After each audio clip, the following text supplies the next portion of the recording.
news with the Preds, because obviously that's been the story of the week. Barry Trotz stepping down as GM. We do have a little bit of breaking news. Joey Aguilar has gotten a temporary restraining order that will allow him to be eligible for the next 15 days.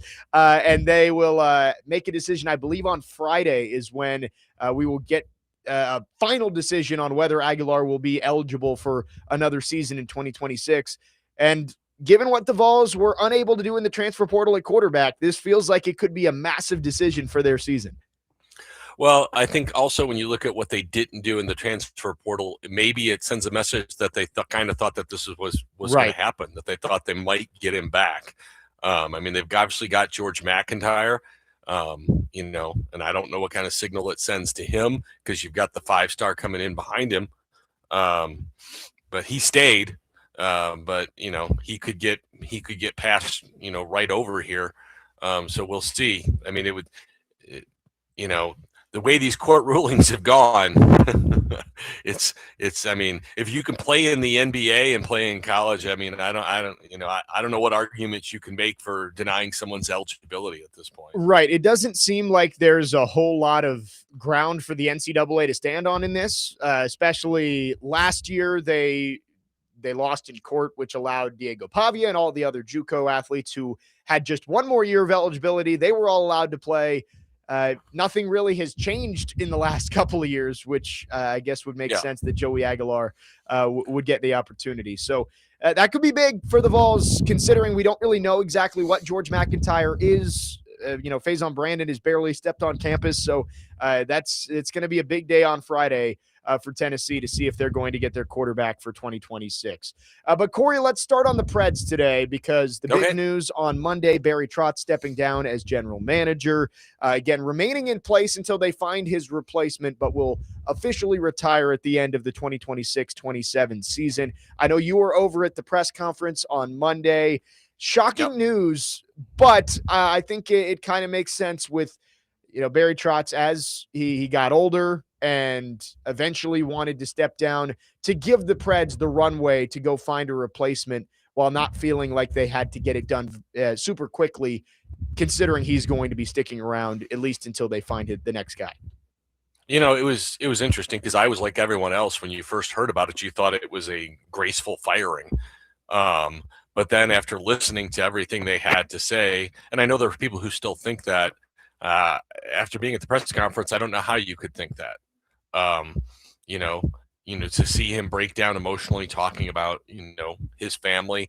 And then I think the big thing for me was learning when he got the job, telling them that it was likely for just one contract, which is interesting that they would take someone on knowing it would be a short-term move like that. But, so it happened. And, I was the one who asked, because Barry kept saying all these things that weren't true about why he was retiring. I was like, well, so why are you retiring? And that's when he started to get into his family. And, I'm not quite as old as Barry, but I'm getting there. And, you start to look at the calendar a little bit differently. It's just reality. You start to wonder how many of those birthday parties and days that you have left. And do you want to spend them all at the rink, or do you want to spend them at the people that you were closest to? And, your mortality strikes you. And that might not have been it for him. I think that was part of it, though. You also, you want to go do things while you still can. Barry's 63, still gets around okay. They can still go do stuff.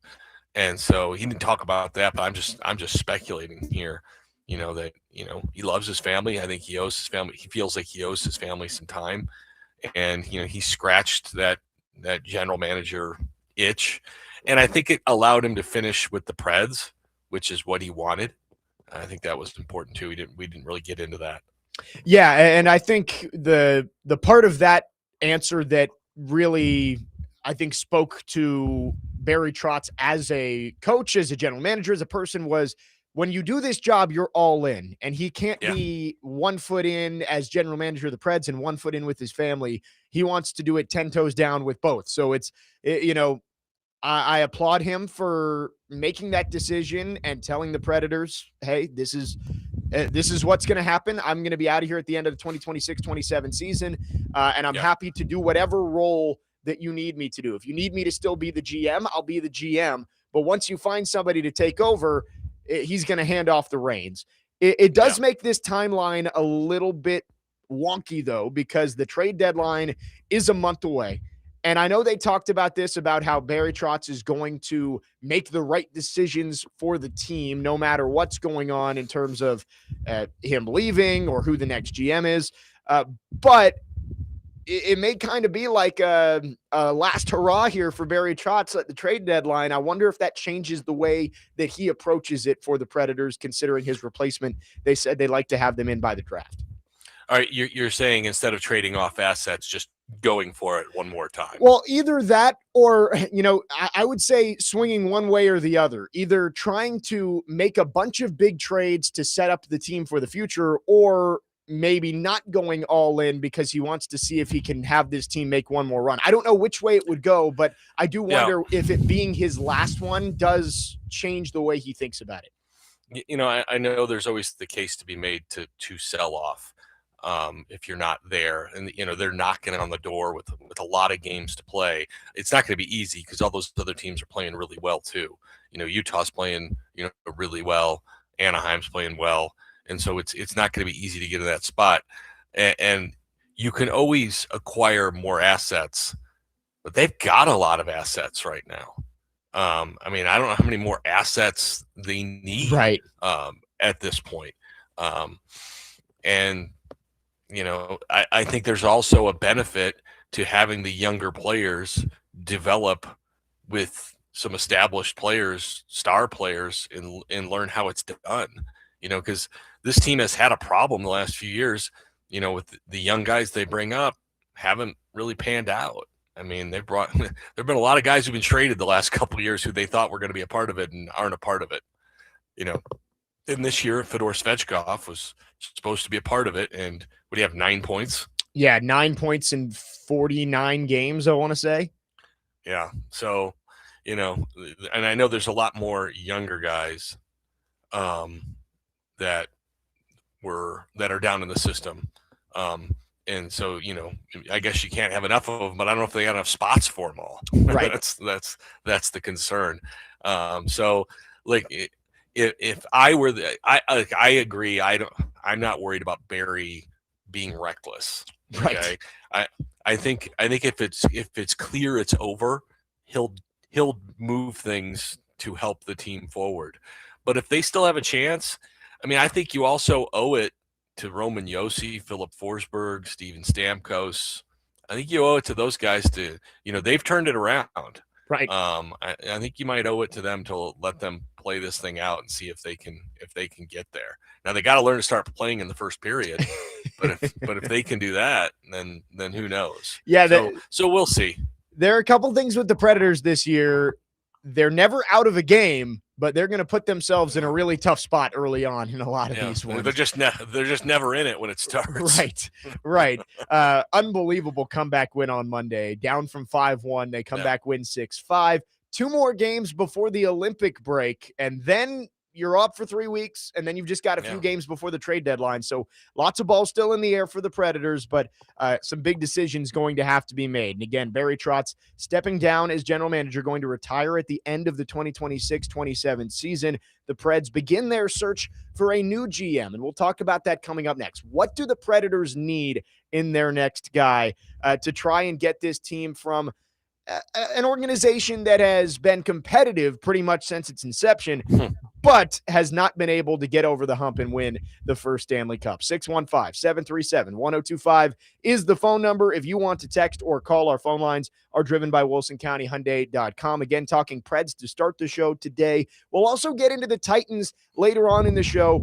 What are some reasons for optimism for the Titans in year one under Robert Saleh, as we've seen the staff come together? What are some reasons for skepticism? We'll get into some of that as well. 615-737-1025 is the phone number. Jake Lyman, Cory Curtis, Parker Kelly. Next man up, 1025 The Game.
That's a great clarifying question. Our hope is that we have somebody by draft day, end of June. That's our hope. But the luxury of doing what we're doing is we have a road to play this out the way we want instead of announcing this, like I said, in April of 26 and thinking, oh, we got to get a coach here before June, or April of 27. We got to get a coach here before June of 27. GM, general manager. Thank you. Sorry, general manager. Excuse me. Thank you. Thanks for the clarification. This allows us to do it the right way.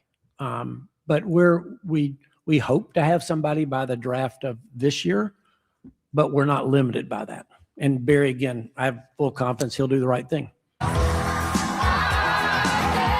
That was Predators owner Bill Haslam talking on Monday at the press conference where Barry Trotz announced his decision to step away as Predators general manager. Jake Lyman, Cory Curtis, Parker Kelly, next man up, 102.5 The Game. And Cory, I think when you look at the Predators and their history as an organization, they've stayed within the family. That's kind of the metaphor we've been using is it was David Poile. He was the GM for 20 years. And then you bring in Barry Trotz as his successor. You've done everything the Predators way. Do you think it makes sense for the Predators to go outside of the family to find their next GM and get some fresh perspective on this team? I think what makes the most sense is hiring the best person you can. And if you think that person is in your organization, then you hire that person. I don't think you need to limit yourself either way to people in or out of your building. I think that would be foolish. So if Brian Poile is the guy, or if Scotty Nickel you think is the right guy, then that's what you do. But if you think there's somebody stronger from the outside, then that's what it is. I can only speak from my experience that, quite often, we get openings and people from within the building apply for the jobs. The benefit is them, right? And you know, okay, this is what they have to offer me. And the exciting part about bringing someone in from the outside is they're going to bring in something that I don't know, and they're going to teach me something new, possibly. But if that person that's in our organization, I think, is really sharp with a lot of new ideas that I didn't know about, then that they can sell themselves. So that's a long answer. That I understand the benefits to going outside the organization, but I don't think you have to limit yourself to that. Good people are good people, and if you have good people, I think you stick with them. Yeah, and that's a good point. And I think you do look at it as the Predators said on Monday, they've got their line in the water first. So they can go out there and they can talk to a ton of candidates. And if they do end up coming back to somebody in the building, then I would assume that means that they believe that was the right person for the job no matter what. But I think the overall direction of the Predators has been a big topic this week. I know Adam Vingan came on our show right as the news broke, and of course has been talking about it on DVD of when are the Predators going to kind of go tear it down full rebuild? And is that the right move for this franchise? Yes, you want to be competitive. And that's been the Predators' brand, is that they're always going to be right there. They're around the playoffs, even in the years that they're not in it, with the exception of a couple seasons here and there. But by not ever having that full rebuild where you take that big step back, they haven't been able to get the elite top line center, that type of player who can make you a Stanley Cup contender. Do you think that's the right move for this team and the new GM as they come in to try and take that step back to try and get themselves not to just being playoff contenders, but Stanley Cup contenders down the road? Well, for a long time, this team really relied on gate revenue, to exist, because they didn't have the most lucrative, financially exorbitant ownership structure of other teams in the league. I think they've probably got more money now. Right. Bill Haslam's, done fairly well with Pilot. So I think that they're on stronger footing where like making the playoffs for them was, I don't want to say do or die before, but like it made a big difference on how much money they were going to have to spend in free agency if they were able to have playoff games or not. And so, I don't think they're in that place. So, I guess they're in a better position to absorb those kinds of seasons. And we've talked about this for a long time, that one of the reasons the Preds haven't been able to get over the hump is they haven't picked in the top 3. You look at the teams, not that have won the cup, because the St. Louis Blues won a cup. There's a couple other teams that snuck in there, won a cup, but the teams with multiple cups in the last 20, 25 years picked first or second multiple years. Talking about the Tampa Bay Lightning, talking about the Chicago Blackhawks, talking about the Pittsburgh Penguins. Those teams loaded up in 2 or 3 consecutive drafts. They drafted well. That was the other portion of that as well, and that armed them. You look at Edmonton now, with Connor McDavid. You look at the Colorado Avalanche now, and these are guys that are drafted up at the very top, and the Preds have not been in position to draft those guys. They drafted one of those guys this year, in Brady Martin. What was he, 5th overall? Was that where they picked? Yes. And so you hope he develops into that kind of player. I'm not saying he's going to be Connor McDavid, but that he's a force, and he's a force in the postseason. And, he can be the guy that pushes you forward. I hate losing on purpose. Okay. I do. I mean, I hate, it's like the 76ers, trust the process. The Cubs did it and won the World Series. The Astros did it and, won multiple World Series. Yeah. Created, so it's been proven on multiple formats that you can make it work. The Sixers did not make it work. They just continued to underachieve. And so that is certainly a way there. But it's not the only way there. You got to have a lot of things go right. You've got to do a lot of things right. And again, this team's core is getting older. And so, if they don't have some of these young guys step up, they're not going to have a choice in a year or two. They're going to have to trade these guys off and start over and go get some more players because, they're, like I said, they're getting older and they need some of these other guys to step up and be a force. Right. And you make a good point about, yes, the teams that have consistently been in Stanley Cup contention over the last 15 years, they seem to all have that number 1 pick or number 2 pick that they were able to get. Several of them. Right. Like Colorado, Nathan McKinnon. You mentioned Edmonton. I know they haven't won a cup, but Connor McDavid.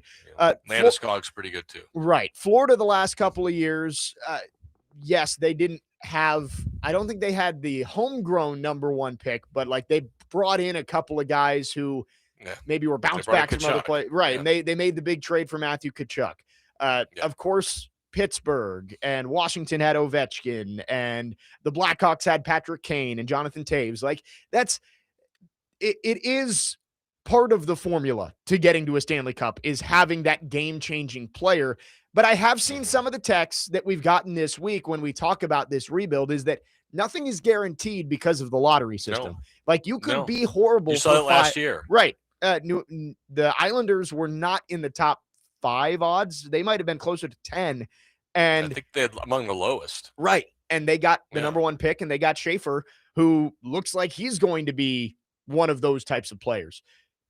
The Predators, there's no guarantee that you end up first off winning the lottery. And then there are years where there isn't that type of player in the draft, right? It's what happens in these sports. I can think back to, I guess 2018 in the NBA when I'm a Phoenix Suns fan, and they finally got the number 1 pick. They won the lottery, but they took DeAndre Ayton instead of Luka Doncic. And it's so there are no guarantees that you will get the first overall pick, and then if you do, you get the player. So I get that, but I think you can look at it and say it gives you a better chance. It does, but again, that goes to this team has drafted defensemen historically extremely well. They've also scouted goaltending extremely well. Where they have come up short is drafting and developing dynamic forwards. I mean, that has not changed. I mean, they have not brought up a lot of guys. Patrick Hornquist was a 30-goal scorer for him. He was the last pick of the draft. Okay. And he was a real grinder for him. And, so, they've had other guys they picked up high, David Legwell on the first pick ever, and Scotty Hartnell was a high draft pick. And those guys were good players, but they weren't great players. And so they have struggled to identify the great player at the goal scoring positions in the draft. And you can draft them outside of the top 5. I mean, Ryan Rust for the Pittsburgh Penguins been a pretty prolific goal scorer, and he was not a top 5 pick. And we can go through, I'm sure, a litany of them. So it's just like we talk about with the Titans. You got to draft better. You got to draft better. You got to, because we can list the first round picks that flamed out quickly. There's the kid in Seattle now, Eli Tolvanen. He didn't work out, and then there was, what was the kid from Switzerland? Yeah, I can't think of his name. He's wound up having a good career though. Right. They probably pulled the plug on him a little too early, but they got something. That was the trade for I can't remember his name now, the gritty defenseman, but they got him from Minnesota. But yeah, I mean, they've had a few that have been good, but they haven't knocked it out of the park. And they, whether they're picking 3rd or 13th, they've got to find more production at the forward position. That's why Matthew Wood, Brady Shea, and Brady Martin, and who's the other kid they got from in the draft, the first rounder? Soren. No, the Riker Lee. Yeah, Riker Lee. You need those guys to be good. You need. I mean, that there's 3. You need one of them at least to be a 30 goal scorer. I don't know. What Brady. I mean, I always think Brady Martin is going to be like a Matthew Tkachuk. So he might be a 25 and 35 guy in the playoffs. But we'll see. But they need those guys to play like first round picks is what they need. I mean, what you've seen from Matthew Wood so far, are you hopeful or are you leery? Hopeful for sure. Yeah. And Luke Evangelista has bounced back from last year as well. Right. There are young pieces, and you mentioned all the forwards, Tanner Molendijk, Andrew Gibson on the blue line too, coming up. Like there is a lot working for them in the farm system right now. But you don't need role players. You need somebody to be a player. That's what I'm saying, is that you need that next superstar who's going to take you over the top. And that is the idea of why this team needs to take a step back and reset. But I also understand that there are no guarantees in that process as well. You just listed off some of the teams that have tried to rebuild, and guess what? It doesn't always end in you lifting the Stanley Cup over your head or whatever in any sport. So the Predators have some big decisions ahead of them. Barry Trotz, again, stepping down as general manager, will stay in place until they find his successor. But let's talk about what's going on the ice coming up next. The Predators are still in the mix for a playoff spot as we head towards the Olympic break in just a couple of days. We'll talk about it coming up next. Jake Lyman, Cory Curtis, Parker Kelly, next man up, 102.5 The Game.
Well, right now, these are, we've got some time here till the trade deadline. These are very important games. I mean, we just finished a really important trip, last 3 games. I mean, the guys are been wonderful digging out of a big hole. It was a tough week for the team last week, for instance. Guys are on their phones. Most of the wives and families are in hotels or had no heat and stuff like that. And you see the guys that always on the phone trying to get a generator like everybody else hooked up to their house and that. So it's hard when your family's going through that and you're on the road and you're trying to help your family and stay focused. You have to be focused to win in this league. Execution and focus is everything, or you get hurt or you lose. Those are 2 things that are just common when your focus is not there. So we're going to focus on where we are now and focus on, my job is quite honestly and transparent. When asked, where are we? And I said, I've got to listen to everything. We're not in the playoffs right now. So I've got to listen to everything. I owe that to both the gentleman next to me and our fan base and anybody who is a fan of the Predators. I have to look at everything, and I'm going to look at it from a now, and I'm going to look at it from a futures. So everything's on the table. That was Barry Trotz on Monday talking about his plan for the trade deadline as the Predators currently sit 3 points out of a playoff spot with 2 games remaining before the Olympic break and 7 games remaining before the NHL trade deadline coming up on March the 6th. Jake Lyman, Cory Curtis, Parker Kelly with you. Next man up, 102.5 The Game.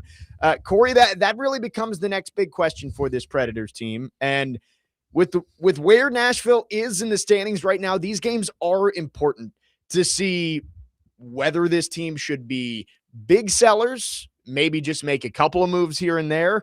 I don't see them being buyers per se. Like I don't see them going out and making big moves, but I think what you do over the next couple of weeks in these final 7 games before the trade deadline is going to be very important to see what the outlook for this team is, not just the rest of this year, but in terms of what you're planning to do for the future with guys like Ryan O'Reilly, who would obviously be the crown jewel of this trade deadline haul for the Predators.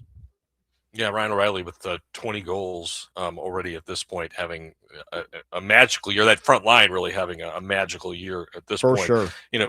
But when you just look at the last 2 games, I feel like everybody the Preds have played in the last month has been red hot. I mean, outside of the Blues, there just haven't been a lot of games where you say, well, this should be 2 points. They've got the Wild and the Capitals. I mean, those are 2 really big games to finish up with. Those are 2 playoff teams, and it's that's 4 points. And I hate to limit it, but you got to find a way to come away with 2. Last week, I think they came away with 12. I mean, in the last 10 games, they came away with 12.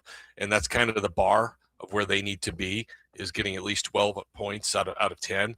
They probably need to start pushing it up to 13 or 14, which is tough to do. But when you've got 3 or 4 other teams in your way, that's kind of where you're at. So it's not going to be easy for them. That's for sure. But they have found a way to get points. What was it last week? They went 1-0-2, and that may not sound great, but that's 4 out of 6 points. That's a good week. And so, it'll be interesting. And, it's, I guess for me, again, seeing them score as many goals as they're scoring right now would make it hard to break that up. But if you can get a haul for Ryan O'Reilly and you just don't think you're going to get there, I guess it would be hard to say no.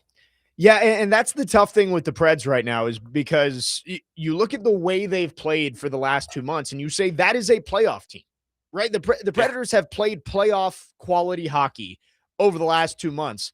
But because of that stretch where you lose 11 out of 13 games and you put yourself— They were the worst team in hockey. Right. You put yourself at the very bottom of the Western Conference and had to dig yourself back out. You look in the standings, and as Barry Trotz said, you're not in the playoffs right now. So there are tough decisions that have to be made. And I really do think that Ryan O'Reilly is one of those players that you don't trade unless you get the blows you away type of offer. But Yeah. there honestly might be one of those offers out there. I was talking with Max Hers on Friday, and I think the NHL is a little unique in that general managers are willing to kind of mortgage the future for one run at the cup. Like I Well, see yeah. MLB GMs, I think will hoard their prospects a little bit and be like, I don't know. I don't want to give away these young guys. In the NHL, it does feel like GMs are more willing to say, this is the missing piece for us. We will give you whatever you want to send him our way so we can go try and win a Stanley Cup. Well, would you agree, Jake, that the NHL and the NBA are more volatile than, say, baseball and the NFL? The NFL is getting more volatile, but I mean, the NBA and NHL, they will blow people out in a heartbeat. And so I think that there's a lot more win now pressure. Yeah. That certainly goes with that. But I would think with Ryan O'Reilly, I would think any trade discussion would start with a first round pick. For them, you'd have to get a first and more, depending on which team you're trading with and how low of a first round pick that is. Yeah, Max, when he was on with us, he said, and Max, I think, has very high expectations for what a return would be for Ryan O'Reilly. But he said multiple firsts, a pretty good prospect, and a young NHL player right now who you can plug in at center. So 4 players. But yes, 2 players and 2 picks, I think is what he thought. And honestly, I think if you're the Predators and Ryan O'Reilly is one of the top players available at the deadline, maybe even the top player that you could go get at the deadline, given his experience in the postseason. I think that Barry Trotz should set that bar high and make somebody reach it. Do not negotiate. Just say, hey, this is our asking price. If you meet it, you can have him. If not, then we'll keep him. Well, you look at what they got for Tanner Jeannot, right? And you go, okay. The only concern I have is, look, Ryan O'Reilly is playing tremendous hockey, but he's not young. How old is he at this point? 33? Yeah, but he does have that extra year on his contract, which, you get 2 cup runs with Ryan O'Reilly instead of just 1. Yeah. Yeah. And so, Max is probably more plugged into that than I am. That seems like a lot. But I would agree probably with 3 players rather than 4. Yeah.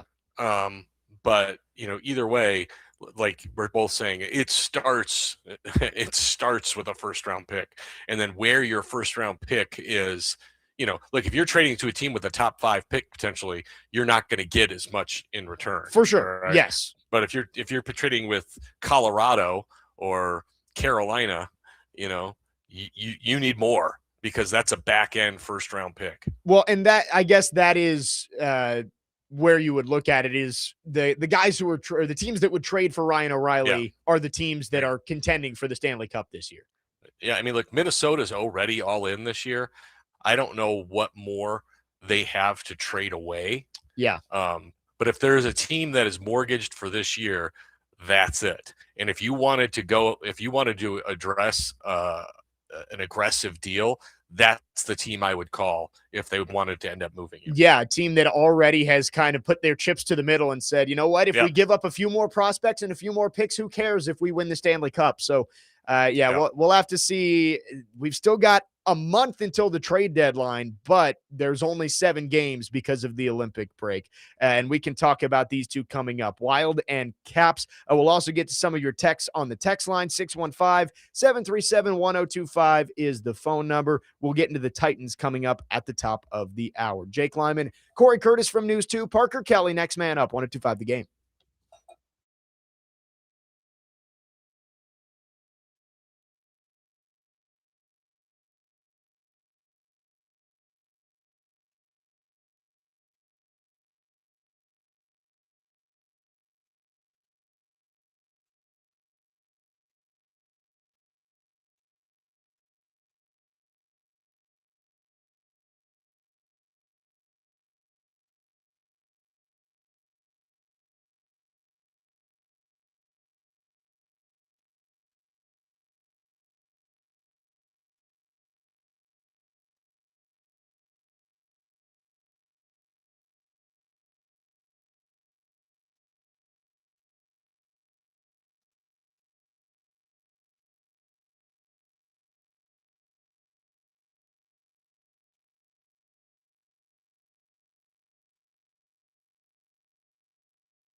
Next man up, 102.5 The Game. Jake Lyman, Corey Curtis from News 2, Parker Kelly with you on your Wednesday morning.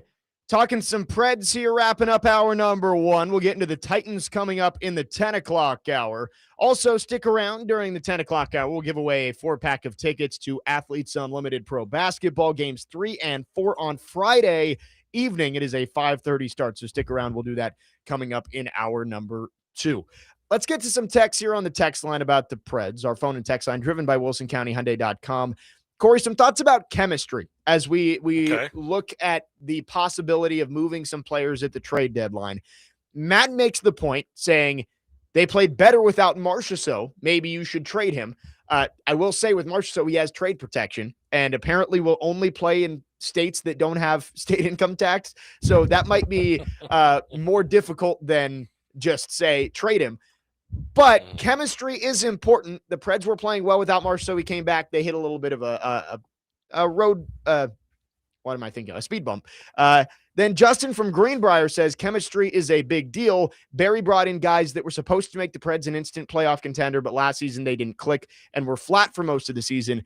If they break it up now, what good does that do unless they truly fall apart before the deadline? So I think those are some good points of the chemistry does seem to be coming together. What would be the point of splitting that up now when they could make a run down the stretch? Well, obviously the chemistry on the first two lines is pretty good. And, these guys have made Luke Evangelista a better player. He's become much more productive, playing with these guys. I believe he leads the team in assists. Marchessault was hurt, but I believe he's got 9 goals and 5 assists this year. Is that right? And you are paying for much more production than that. And so, you're paying a lot of money for a guy who's playing on your third line right now. And, they need more. They need more from him. I don't know if you can trade him for his contract with the level of production he's getting right now. So you might not have a choice there. And along the lines of trade production, you could play in Texas, Florida. Texas, Florida. You could send him back to Vegas. Yeah. There's not a whole lot of options there. I guess there are a couple of teams in Florida, a couple in just one in Texas, actually. So they wouldn't have too many options, especially with him having that no trade. And you're right. 14 points in 36 games for Jonathan Marchessault. Has not been good in his second season as well. The Preds have a couple of big games. Final home game tonight ahead of the Olympic break. So last chance to go out and see this team at Bridgestone Arena until at least the end of February. Minnesota tonight, Washington tomorrow. As you said, both of these tough teams to face. You're on a back-to-back with travel involved tonight. Not going to be easy, but if the Predators want to hang in there, right now 3 points back of a playoff spot, I would say you need at least 2 points out of these two games. Yeah, I agree. I mean, you got to find a way. I hate to say you're pushing, for a draw, but if you can get both of these games to overtime, that's a win. That's a win. And then you try to steal a point, from there. We're getting to that time of the year where – you really need to kind of grind out those points, and especially because, look, the Wild are having an awesome year. They're looking for points too, because despite how good they are, they're in second place. Yeah. And so, it affects who you play in the first round. We've seen some really good teams in this division have to square off in the first round. And is it fair? No. All right. But that's the way it is. So if you're the Wild, do you want to play Dallas in round 1?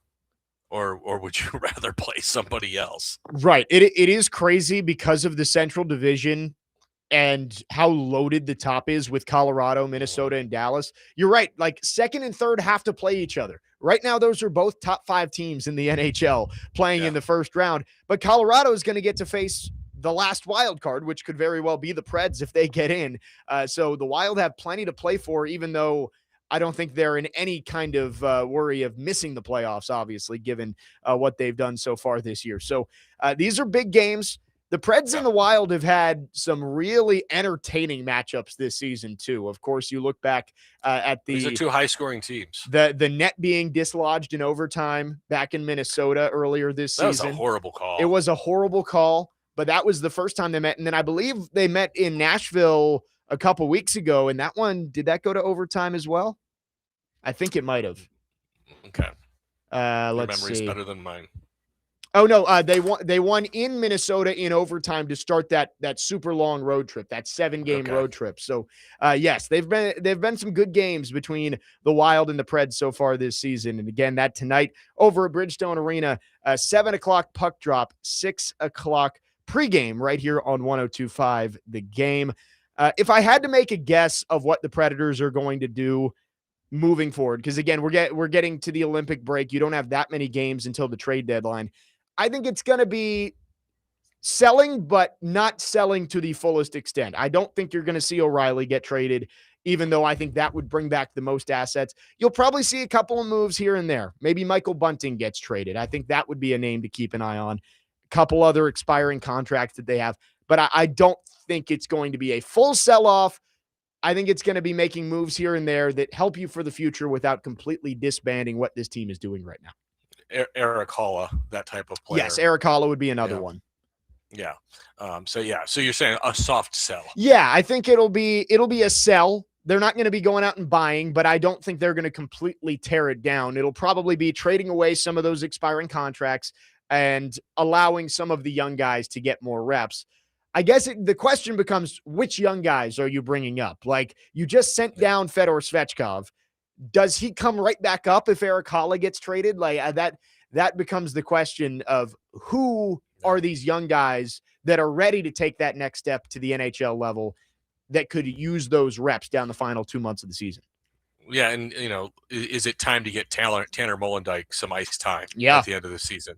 On the defensive end, and because that's my big worry. With these next 2 games is the Preds defense, especially to start games, has just not been good enough.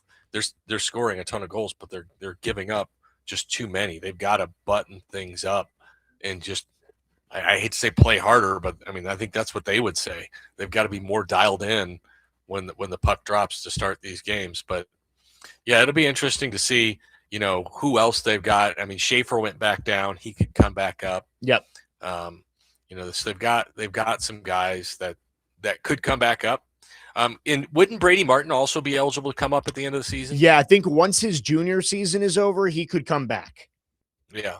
So, if they don't go to the playoffs, you could see some of that youth come up and play late. Like, last year Matthew Wood got some ice time late, and he's up there now. So that could be interesting to see as well. But I as well as Stamkos is playing right now, and Forsberg and O'Reilly, I kind of like to see that come back next year. That's just me. Call me crazy. It's tough because you're, like we said, you're looking at it and the Preds are playing playoff quality hockey. Roman Josi has been phenomenal since coming back from injury. Yeah, he's finally healthy. I mean, right. He had the injury, but he had the illness before that. And so it's taken him a while. Right. So it's tough to look at it and say you want to sell off these pieces when the team is actually playing well, but you do have to look at the totality of the season, not just the last 2 months. And right now the Predators still sitting on the outside looking in when it comes to the playoffs. But a back-to-back starting tonight, they will take on the Minnesota Wild here at Bridgestone Arena and then wrap up before the Olympic break tomorrow on the road in Washington, D.C., taking on the Capitals. 615-737-1025 is the phone number. If you want to text or call, our phone lines are driven by WilsonCountyHyundai.com. On the other side, we'll get into the Titans. The coaching staff is almost completely put together. The Titans have Gus Bradley in as the defensive coordinator. We'll talk about that. And also, as you look at the Titans heading into this offseason, resources, they've got the young quarterback, the staff looks good. Those are reasons for optimism that this team could take a step. We'll also talk about some reasons for skepticism that this team may not be quite as ready to move into that contender status in 2026. We'll talk about that coming up next. Jake Lyman, Cory Curtis, Parker Kelly, hour number 1 in the books, hour number 2 up next. You're on Next Man Up, 102.5 The Game.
Second hour, next man up, 102.5 The Game. Jake Lyman, Cory Curtis from News 2, Parker Kelly with you on your Wednesday, broadcasting live from the Busy Bee Plumbing, Heating, and Air Conditioning Game Nashville studios, home of the $99 yearly Beehive membership, where the buzz is always about great service. Lots of Preds talk in hour number one. Going to talk some Titans here in hour number two, but Parker and I were talking about it during the break. Cory, during his update, mentions Frank Reich, the new offensive coordinator in New York. What a couple of days for the OCs up there in the Big Apple. You got Matt Nagy and Frank Reich going up there to call plays. I'm sure New York fans are thrilled. The Jets are kind of a mess. Really? We still don't know who the Jets quarterback is going to be. It might be Frank Reich at this point. Fortunately, I was just looking at the Titans 2026 schedule, and it does include the Jets and the Giants. Yeah. The Jets and the Giants and the Las Vegas Raiders, the Washington Commanders, the Cleveland Browns. Do you get the Colts with or without Daniel Jones? All those things would be better than last year when they played just a gauntlet. It's amazing, though, with all those young minds we always talk about, on the offensive side of the ball, that we wind up on Nagy and Frank Reich. And I don't have a hard time with Nagy that everybody else does. I don't know what he has done to anger everyone so much, other than go to the playoffs twice as a head coach and have a winning record. You would think he was Ken Wisenhunt with the Titans at this point, or Brian Callahan with the Titans at this point, with the way people talk about him. I don't know what he did. Right. It's all just the perception around Matt Nagy. I did not want Matt Nagy here, but I never was so vehemently But the against hate it. is Right. Like Titans fans were ready to riot if Matt Nagy was named as the head coach. I'm glad it wasn't sense. Matt Nagy, but that doesn't mean it would have been the worst hire in the world. but I mean, just there's this feeling like he shouldn't have any job. Right. Offensive coordinator. I'm like, what did he do to upset everyone so much? Well, I said this yesterday. I just thought it was funny that when John Harbaugh got the Giants job, and since the Titans, as was reported, finished second, all of the Giants fans said, enjoy Matt Nagy. Oh, you're going to love Matt Nagy as your head coach. Well, guess who's calling plays for Jackson Dart next year?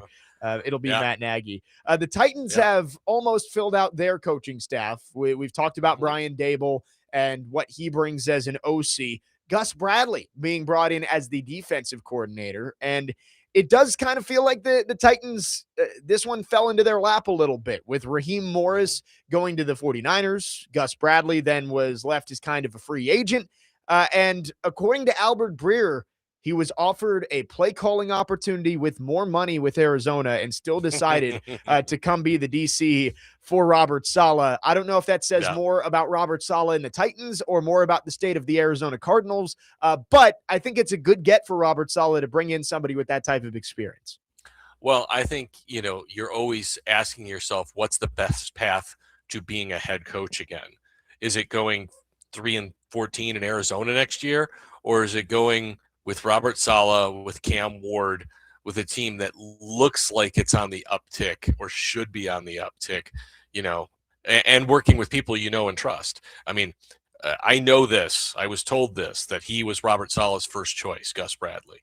So, he was able to get his first choice of defensive coordinator. He was Robert Saleh's mentor with the Seattle Seahawks. So, they're going to be in lockstep. And so, in the end, I think relationship and I think growth would probably be the best way to do it. We're better here than going to Arizona and jumping in that pit like in Return of the Jedi in the desert. Yes. And with Gus Bradley, I think you feel good about Robert Saleh and his ability to call plays on defense, but also still be that CEO. Because, Cory, I think me and you have spent the most time having the discussion about Brian Callahan and his comments about not knowing what to do when he wasn't calling plays. And it did, perk my ears up a little bit when we heard Robert Saleh say in his press conference that he felt like he was just the challenge and timeout guy. Red flag and timeout guy. Yeah, the red flag and timeout guy. It was a little bit of a red flag, but I think having Gus Bradley gives you a little bit more leeway if you're Robert Saleh to spend time other places. Even if you are the one who is verbally calling the plays in on Sundays, having a guy like Gus Bradley to still be the defensive coordinator and you can rely on allows him to spread his tentacles into the other areas of the roster, which is necessary when you're the head coach of the team. Look, if you've got another crisis to deal with, you've got a guy who can handle it. I mean, that's just reality. And also, if things aren't going well, you've got a really veteran voice to lean into and say, hey, what do we need to do? How do we need to change this up? And, a guy who can execute it on the fly. So I do see a lot of benefit to that. And that what he said did raise an eyebrow, for sure. And piggybacking off that, I do like his reasoning for calling plays. Yes. And it wasn't about, I want to call plays. It was, I want to connect better with my players. I want to be invested in that play with them so that when that play lives or dies, I'm right there with them.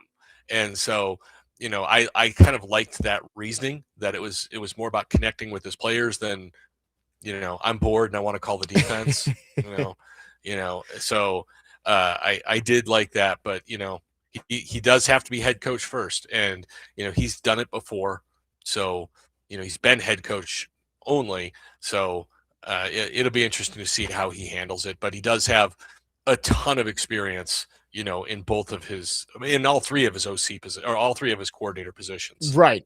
We were looking through it yesterday. They may not have won very much as head coaches. No, they got a lot of experience losing. Yeah, I think PK tweeted it out that they are sub 30% winning percentage. Yes, if they you are. combine 0.299. Yes, if you combine Saleh, Dable, Bradley, and then John Fossil going 0-3 as the interim head coach of the Rams. Yep. He's the tipping point. Yes, he got them under the 300 mark. Could have hit 300. That gets you in the Hall of Fame. I don't worry about that though, and I think a lot of people no one really cares about the winning percentages of Brian Dable and Gus Bradley as head coaches because they've proven that they're good defensive coordinators. Like Brian Dable, we've talked plenty about the Josh Allen experience, which is why he got hired as a head coach. With Gus Bradley, he was the defensive coordinator for the inception of the Legion of Boom. He wasn't there Dan Quinn was the guy who won the Super Bowl with them. But Gus Bradley was there for the beginning of that lockdown unit with Cam Chancellor and Earl Thomas and Richard Sherman. So those guys have good, successful experience when it comes to being a coordinator. I don't worry too much about their head coaching record. Well, and let's go over this. I think Gus Bradley had Blake Bortles as his quarterback. Yes, because Robert Saleh had Zach Wilson as his quarterback. Well, so Bortles went to the AFC Championship with Doug Marrone, right? Yeah, I did. So, who was Bradley's quarterback before Bortles? Because he was there. Blaine Gabbert? Yeah, you're right. It probably was Blaine Gabbert. Let's see. He was horrible. So 2013, the Jacksonville Jaguars went 4-12. This was his first year. And their quarterback was Chad Henne. Oh, wow. Blaine Gabbert started 3 games. He went 0-3 with a 49% completion percentage, 1 touchdown and 7 interceptions that year. Wow. Crazy story. Blaine Gabbert's nephew, Scott, was my color man when I used to do some high school football and basketball in Carbondale, Illinois, at Southern Illinois University. He's the former Saluki quarterback, and he also played on the basketball team. He was a great athlete, really good guy. And so we've loosely stayed in touch over the years. And when the Titans picked up Blaine Gabbert, he just texted me. He was like, dude, be nice to him. He's a good guy. He's my uncle. And I'm like, Scotty, I love you, but your uncle's terrible. My favorite story of Blaine Gabbert was the Bussin' with the Boys one. I don't know. Have you heard this? I think it was. I think I did, but I have forgotten. It was one of the Colts games. I don't remember if it was the win and in one. Winning, I think it is. Or it might have been the Indianapolis one, but where he goes into the huddle, and I guess Taylor Lewan says that Blaine Gabbert, before he called the play, goes, "Watch Daddy sling it," and then threw a pick on the first play. It might have been the win and in game at the end, because I do remember the Titans falling behind early in that game, almost coming back, and then Andrew Luck, as he did every time he faced the Titans, slammed the door and got the win. But yes, Doug Marrone, 1 year of Chad Henne and Blaine Gabbert, and then he was the first 3 years of the Blake Bortles era. My favorite Blaine Gabbert moment was a tweet that went out when he was Brady's backup in Tampa, and it was the two of them walking on the field in slow motion, and he typed in "gangsters" or "assassins walk in silence." I'm like, really? You're lumping yourself in with Tom Brady? He was living vicariously through Tom Brady that year. He got a Super Bowl ring out of it. That's rough. He reminds me a lot of Will. Yeah. I mean, but, I could hear in my head Will Levis going into a huddle and saying, "Watch Daddy sling it." I think Will's better than he is, though. I agree. I would agree with that. 615-737-1025 is the phone number if you want to text or call. Gus Bradley is going to be the defensive coordinator for the Tennessee Titans. I think it's a good hire. And speaking of that, you talked about the Titans being a team that might be on the uptick, that might be taking strides towards being competitive again. We're going to go on both sides of the coin here. We're going to start with the biggest reasons for optimism for the Titans heading into 2026. If the Titans are able to take a step and maybe not be a playoff team, but be a borderline playoff team, why would it be? We'll talk about that next. Then we'll get into some of the other stuff that might be a reason to be skeptical. 615-737-1025 is the phone number. Our phone line's driven by WilsonCountyHyundai.com. Jake Lyman, Cory Curtis, Parker Kelly, next man up, 1025 The Game.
Next man up, 102.5 The Game. Jake Lyman, Cory Curtis from News 2, Parker Kelly alongside you. Talking Titans here in hour number 2.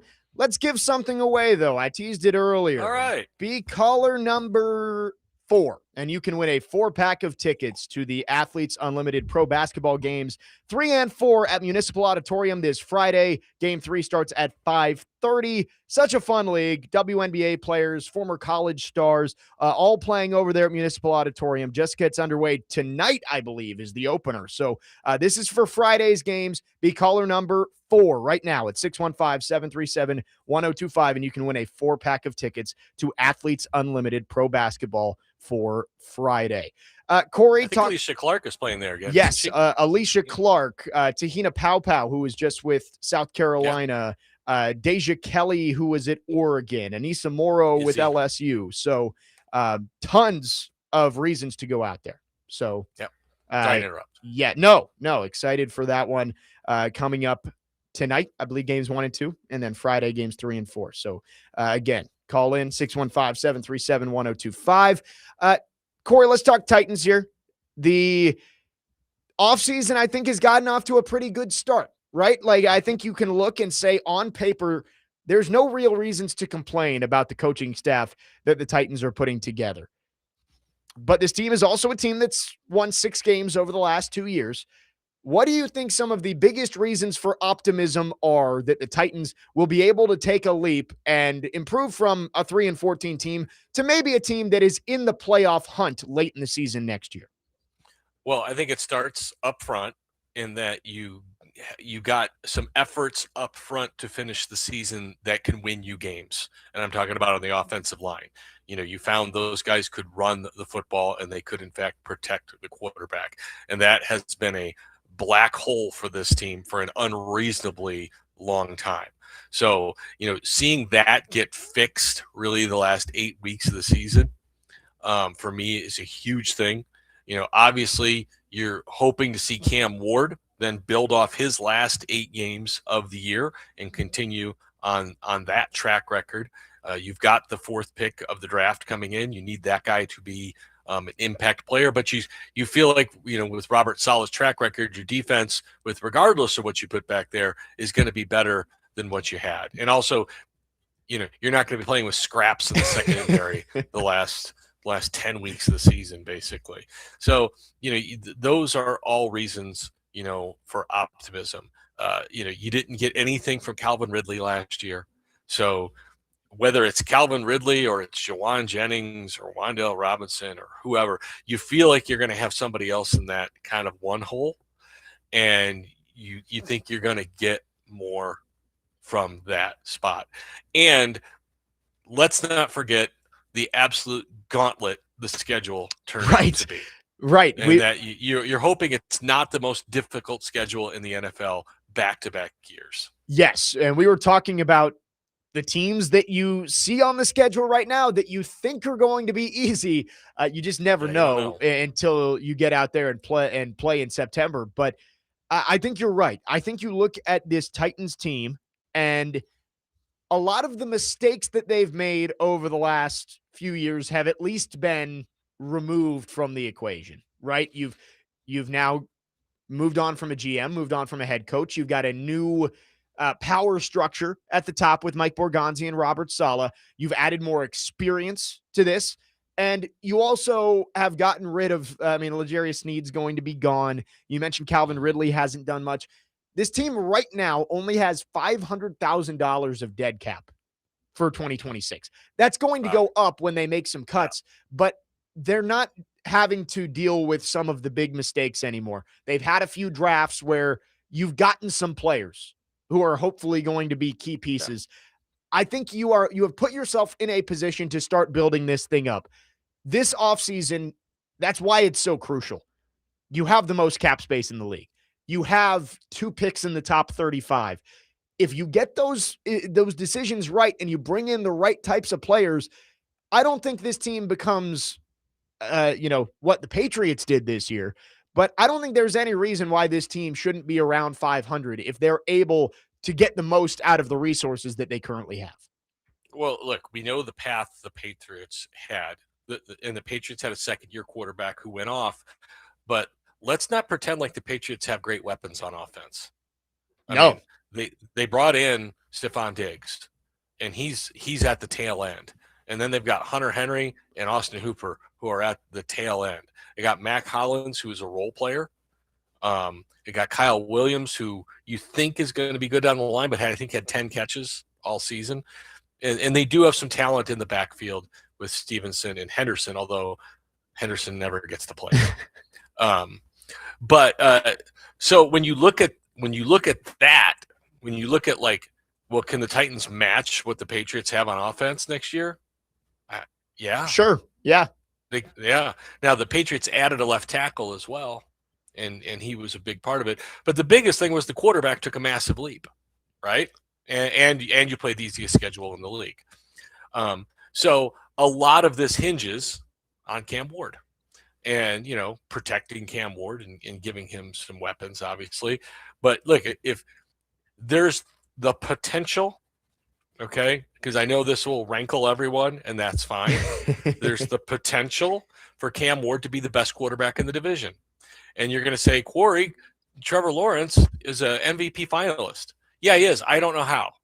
I have no idea how he worked his way into that conversation. He had a good year. Sam Darnold is not an MVP finalist, but Trevor Lawrence is. Figure that out for me, okay? Trevor Lawrence had the best year of his career, and it was a good year, and it was good enough to lose in the first round, okay, and throw a critical interception late. C.J. Stroud looks broken. They've got some stuff to figure out there, and we don't know what the Colts are doing at quarterback. So that's why I say there's the potential, if Cam Ward has a Drake May step up in his play, to challenge to be the best quarterback in the division.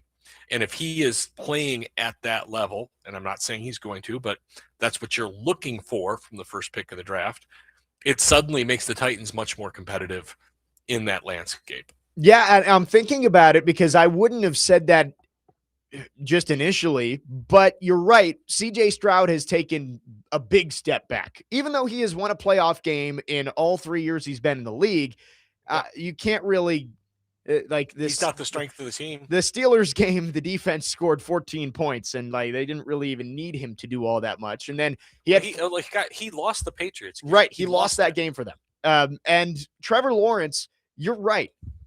He took a big step with better coaching and better pieces around him last year. Yep, he did. In 2024, he only played 10 games, but he went 2-8, 11 touchdowns, 7 picks, and a 60% completion percentage. So, I mean, doesn't that sound kind of similar to what Cam Ward did this past year? With better coaching and better pieces around him, you're right. Maybe Cam Ward can take that step and end up being the best quarterback in the division. But he's got to be healthy, first of all. Mm-hmm. I mean, that's the big thing. Is it does seem like he avoided the worst case scenario with the shoulder injury. I saw a video of him at a Houston Rockets game, and there was no sling there. It does not look like he is. He was at the national championship as well. Right, he was at the national championship, rooting on Miami as well. So it does not seem like it's going to stop him from being involved in off-season activities. So that is good. Yeah. But I will say, and I said this yesterday with Nick Frazier, I do think that this all does hinge on Cam Ward. You've got the coaching now. Yeah. And no matter what they do, I'll correct that. It would be very difficult with the resources that they have to have a worse roster next year than they did this year, right? Like even if they miss on a couple of picks and miss on a couple of free agent signings, you're not going to have that scrap heap in the secondary like you had at the end of the year. You're likely going to have more at wide receiver. So even if you don't have a perfect offseason, the team around him is probably going to be better. I think the decision of whether this team is a 5-win team or an 8, 9, 10-win team is all going to be based off the jump that Cam Ward makes from year 1 to year 2. Look, last year I was adamant that the Titans would be better because the offensive line was better. And they came out of the year and the offensive line struggled. Yep. And they struggled. And I wind up with egg all over my face. But the last half of the season, the offensive line became the offensive line we thought that it was going to be. And if they'd had that level of play all year, they certainly would have won more games than they did. Now, of course, a lot of that has to do with coaching. And so when you make that argument, I'll make the argument when you look at Robert Saleh, while the numbers weren't great with the New York Jets, what did he do? He won at least 7 games each year, right? Or the 2 years in the middle, he did in his first year. He went 7 and 10 back-to-back years, and then was fired 5 games into his last year when he was 2 and 3. But so he didn't win big with a bad quarterback, but he didn't go 3 and 14 either. So he coached that team to 7 wins. So if we start there, where Robert Saleh and his coaching staff make this a 6-win football team or a 7-win football team, then it's on Cam Ward to elevate them to a few more wins. And suddenly 8-9 isn't that unimaginable, right? And so, you're looking at layers, and then do you pick a guy in the 4th round, in the 4th pick of the draft, who's a difference maker for you? That's another one, and so, do you pick somebody up in free agency who's, a difference maker for you? Those have got to be the things. There's no guarantees that the roster is better. We know that at this point. You're right. It would hard to be worse when you go through all the players that they went through in the secondary, whether it be injury or trading guys away. It was slim pickings to end the season. And I would think Robert Saleh is going to want more from Mike Borgonski in the secondary. Right. And so they'll have a plan for that. But so yeah, I mean, like I said, I think Saleh and his crew coach them up to more than 3 wins, and then it's on Cam Ward to get more. Yeah, and I'll stop short of saying it's impossible for the roster to be worse next year, because we've done that with the offensive line for 5 straight years. There's no way it can be worse this year, and they find new lows. So I'll stop short of saying that. But yes, with $100 million in cap space and high draft picks, I think it would be hard for this roster to be worse in 2026 than it was in 2025. Well, you're getting fired if you right. Do, right. 615-737-1025 is the phone number if you want to text or call. Our phone line's driven by WilsonCountyHyundai.com. It is easy to look at the optimistic side right now. It's the honeymoon phase. You've got the new coach, and he's bringing in coordinators you like, and you've got all of these resources in front of you. But again, this team has only won 6 games in 2 years. So we'll talk about what are some reasons to be skeptical that the Titans can take the next step in 2026. We'll do that next. Jake Lyman, Cory Curtis, Parker Kelly, next man up, 102.5 The Game.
Next man up, 102.5 The Game. Jake Lyman, Cory Curtis from News 2, Parker Kelly with you.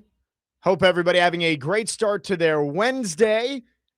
Talking about the Titans heading into 2026. The offseason is almost here, and we will talk some Super Bowl in the final hour of the show.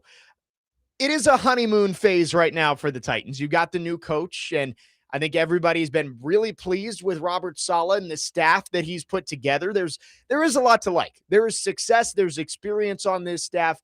There are no names that make you go, man, I wonder what he was thinking there. It looks like a good staff, and I think Titans fans are starting to feel like this team is ready to start ascending back towards being contenders.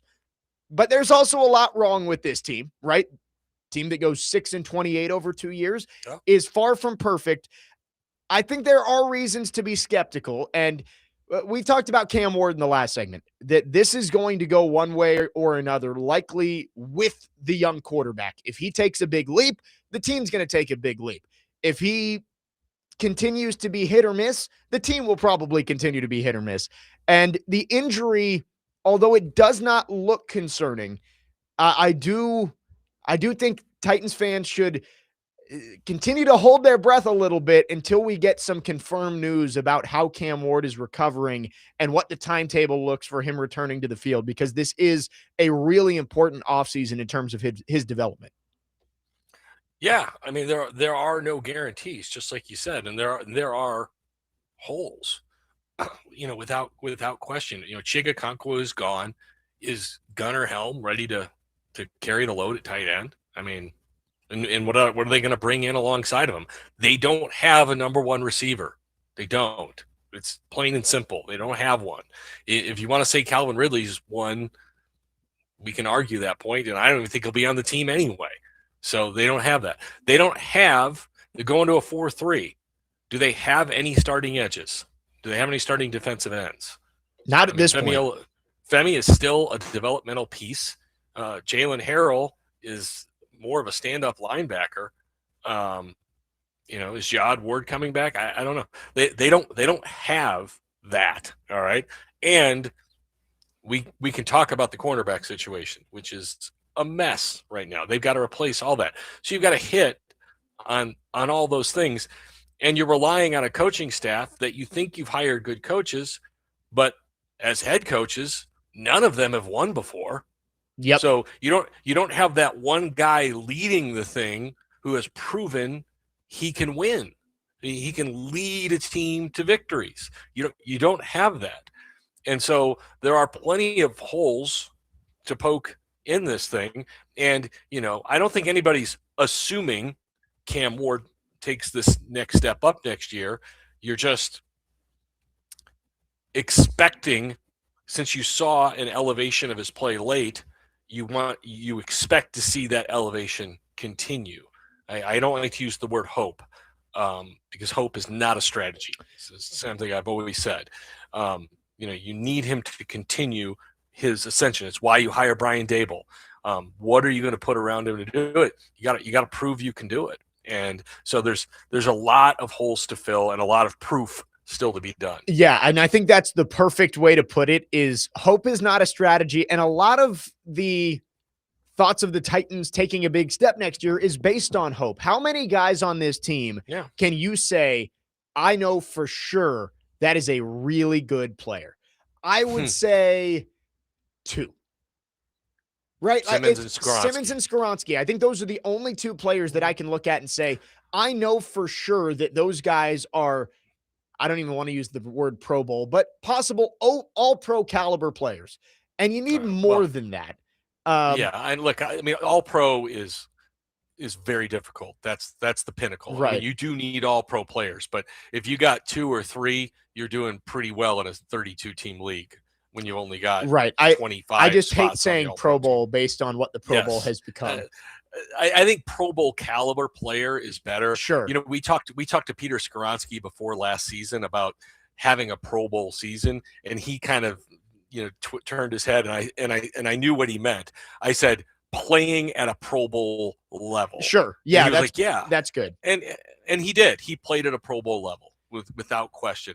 I would say I feel good that Cedric Gray is a good football player. Well, I was about to say, I think there are a lot of guys that you are hoping are going to take the next step to being possible Pro Bowl or Pro Bowl adjacent caliber players. Cedric Gray would be one of them.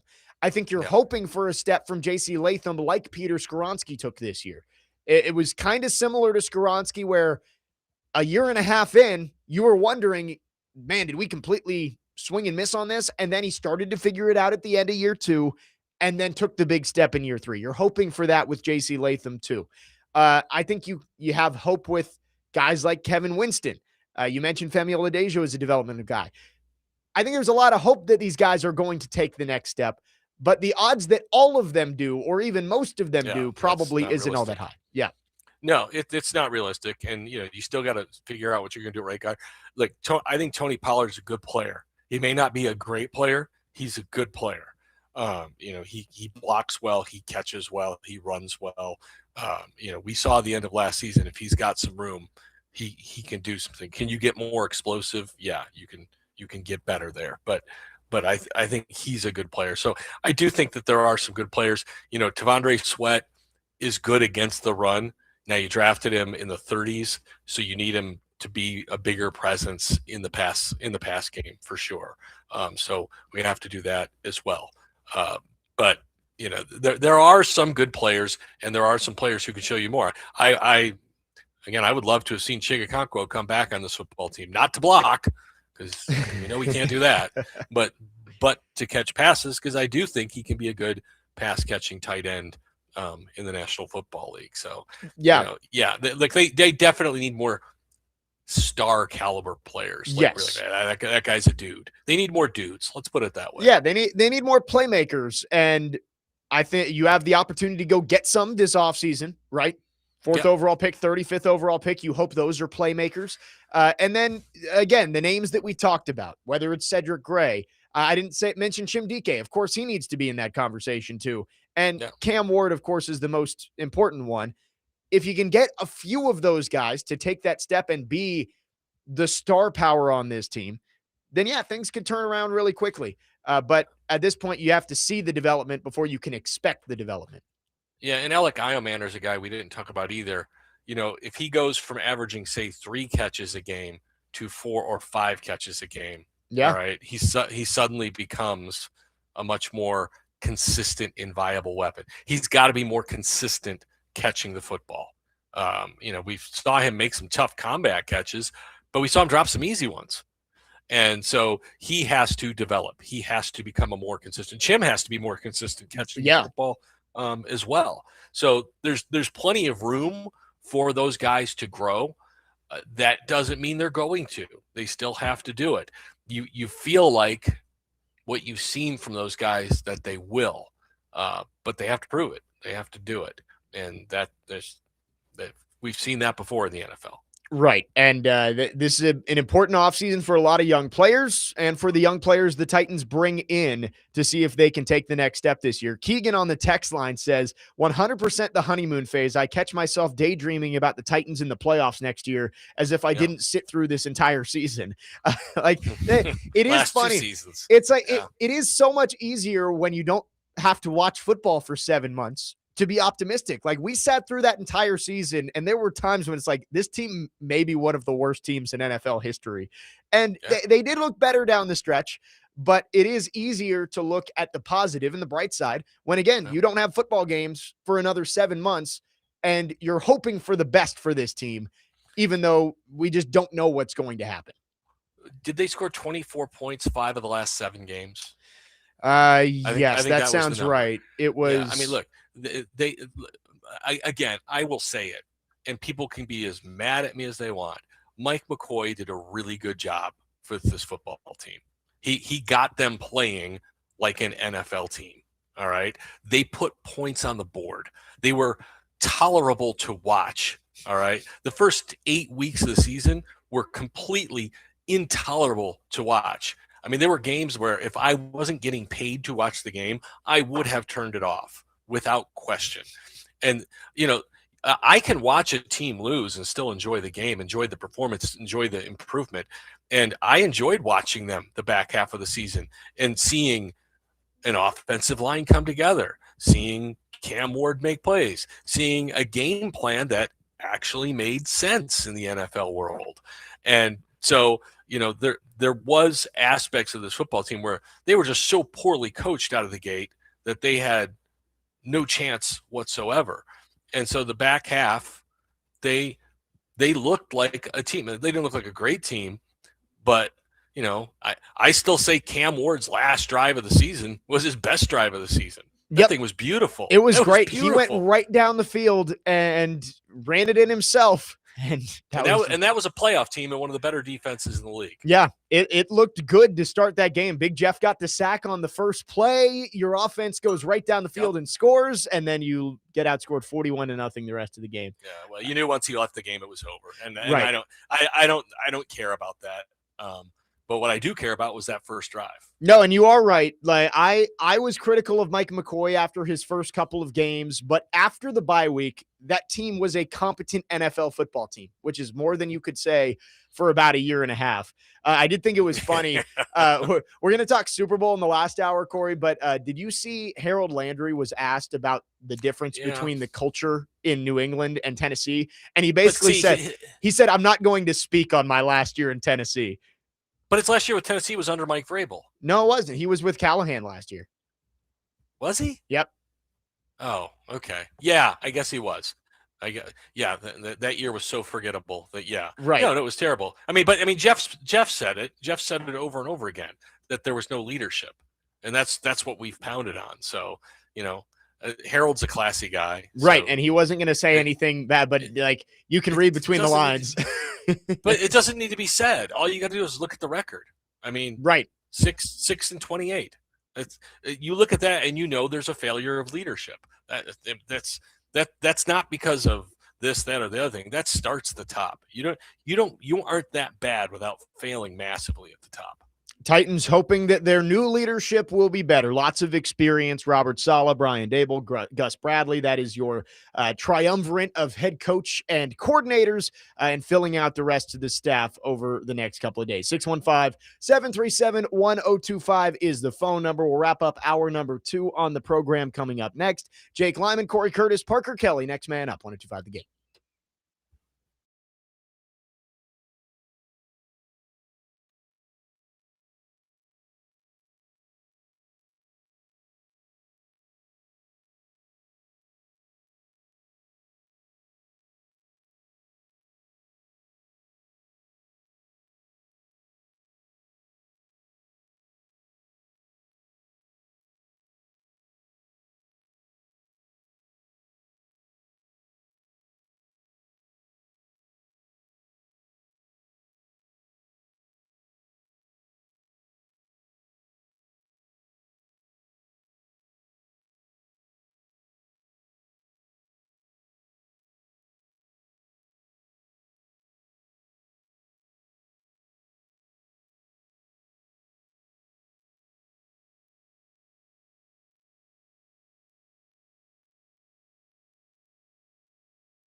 Next man up, 102.5 The Game, finishing up the second hour on this Wednesday. Jake Lyman, Corey Curtis, Parker Kelly alongside you.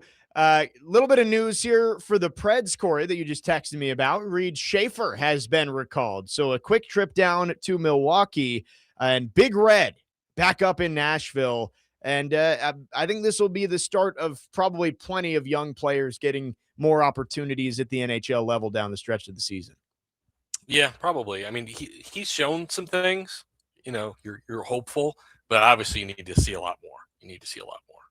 Brooks Bratton from the Preds put out there in regards to Reed Schaefer being recalled. Head coach Ann Brunette says there are a couple of question marks on the Nashville lineup for tonight's game against Minnesota. UC Saros will start in net tonight, so we'll keep an eye on that again. Preds taking on the Minnesota Wild, final home game before the Olympic break. It is a 7 o'clock puck drop, 6 o'clock pregame right here on 102.5. Let's talk some Olympics, and we're going to start with the news from yesterday, Corey, that Olympic soccer will be coming to Geodis Park in 2028. Right. How cool is that?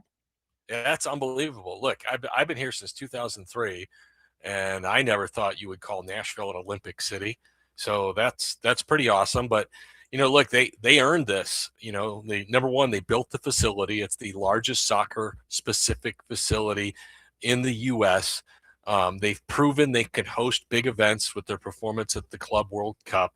And Nashville has obviously always has been the destination city for the last couple of decades. And so, it's tremendous. We don't know how many games we're going to get.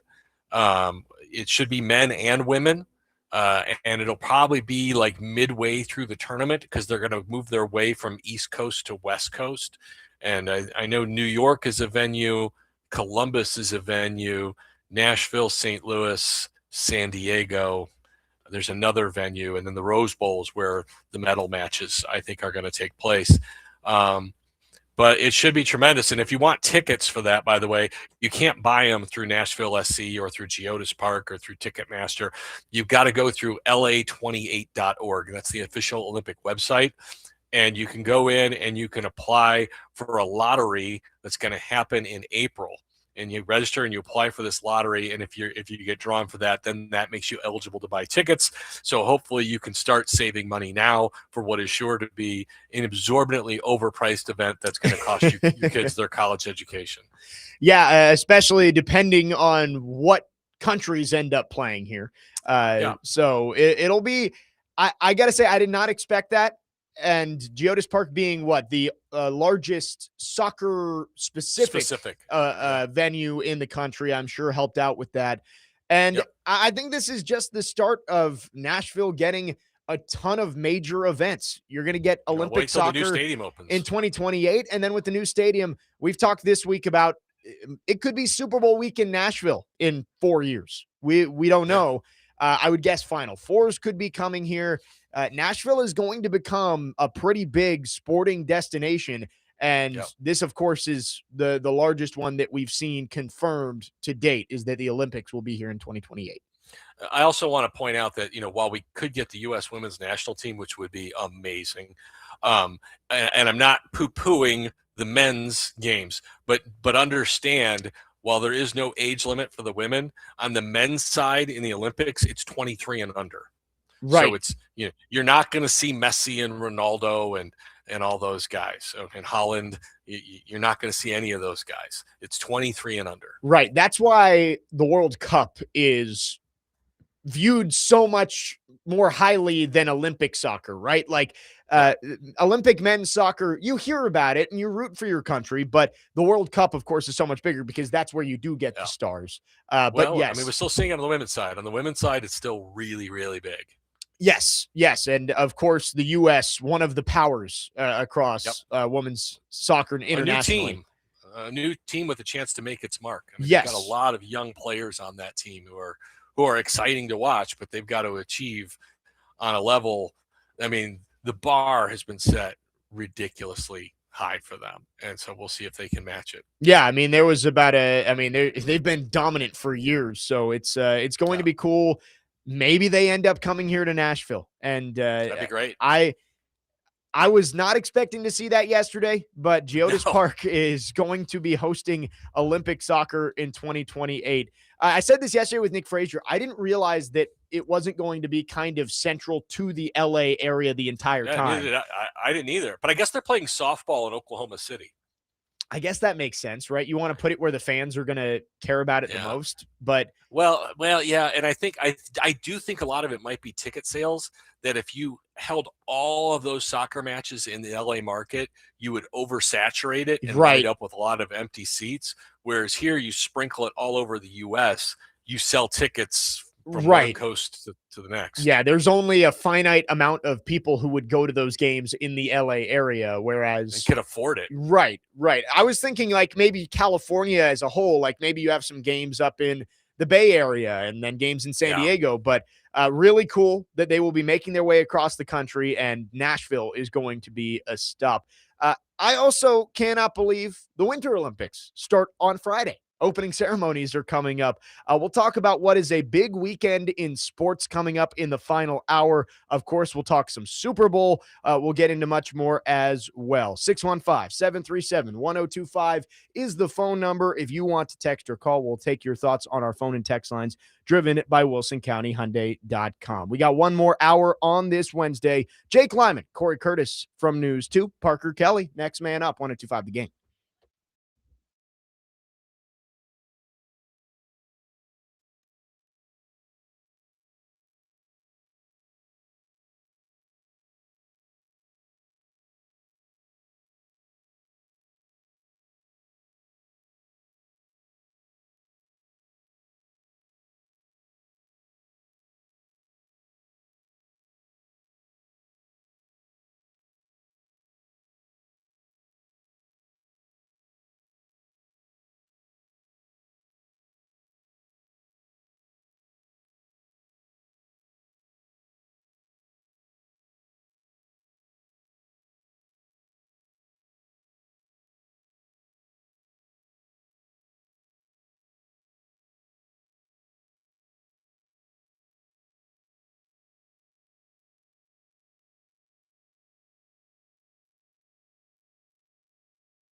Next man up, 102.5 The Game. Final hour on this Wednesday. Jake Lyman, joined by Cory Curtis from News 2. Parker Kelly, broadcasting from the Busy Bee Plumbing, Heating, and Air Conditioning Game Nashville studios, home of the $99 yearly Beehive membership, where the buzz is always about great service.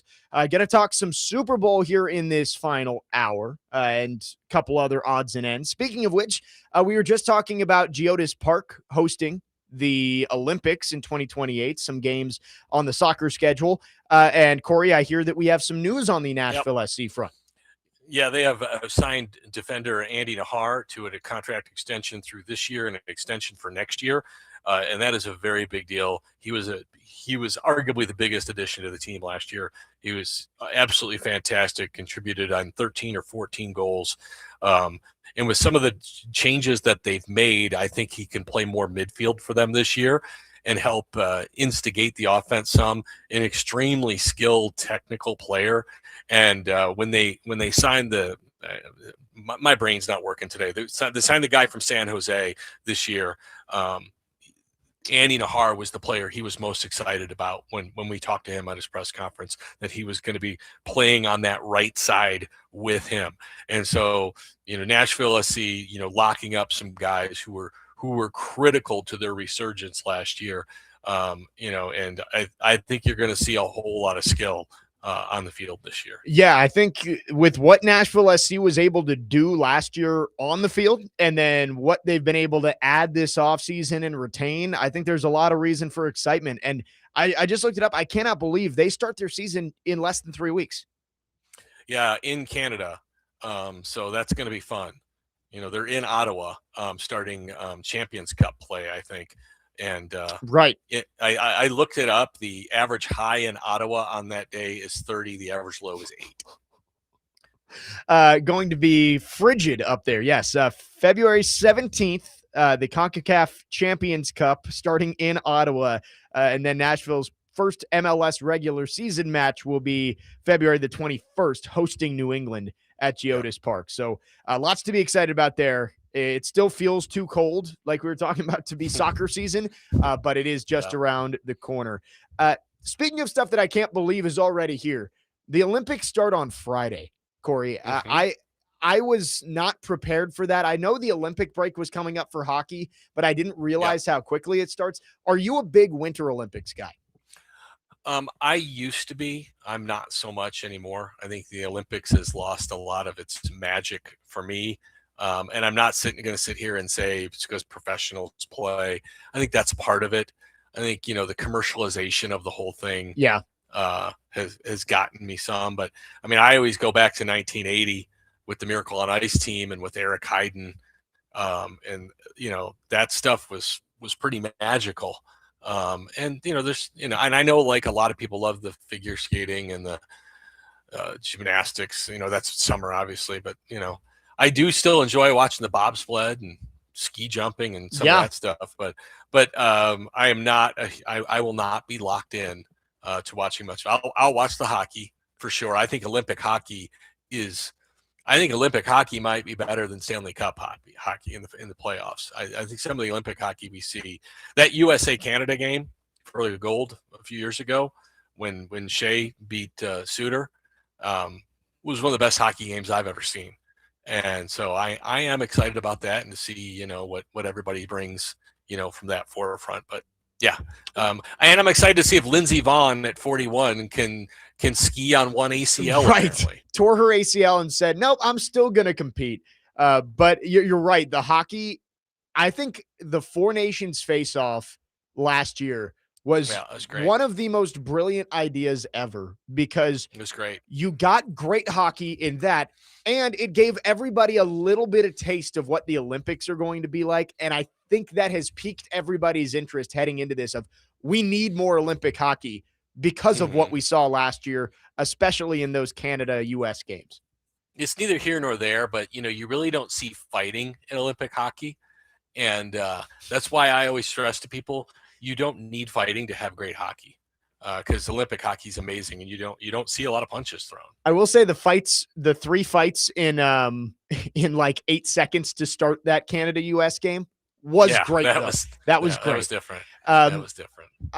Are you talking about the Four Nations face-off? Yes, yeah, last year in the Four Nations face-off. Yeah. Like that, yes, you don't need fighting to have great hockey, but that was a lot of fun.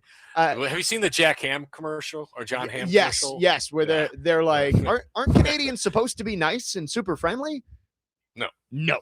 And I do hope we end up getting Canada-US. I mean, I would expect it, but obviously the bracket and everything has to work the right way. We're actually good now. It's amazing.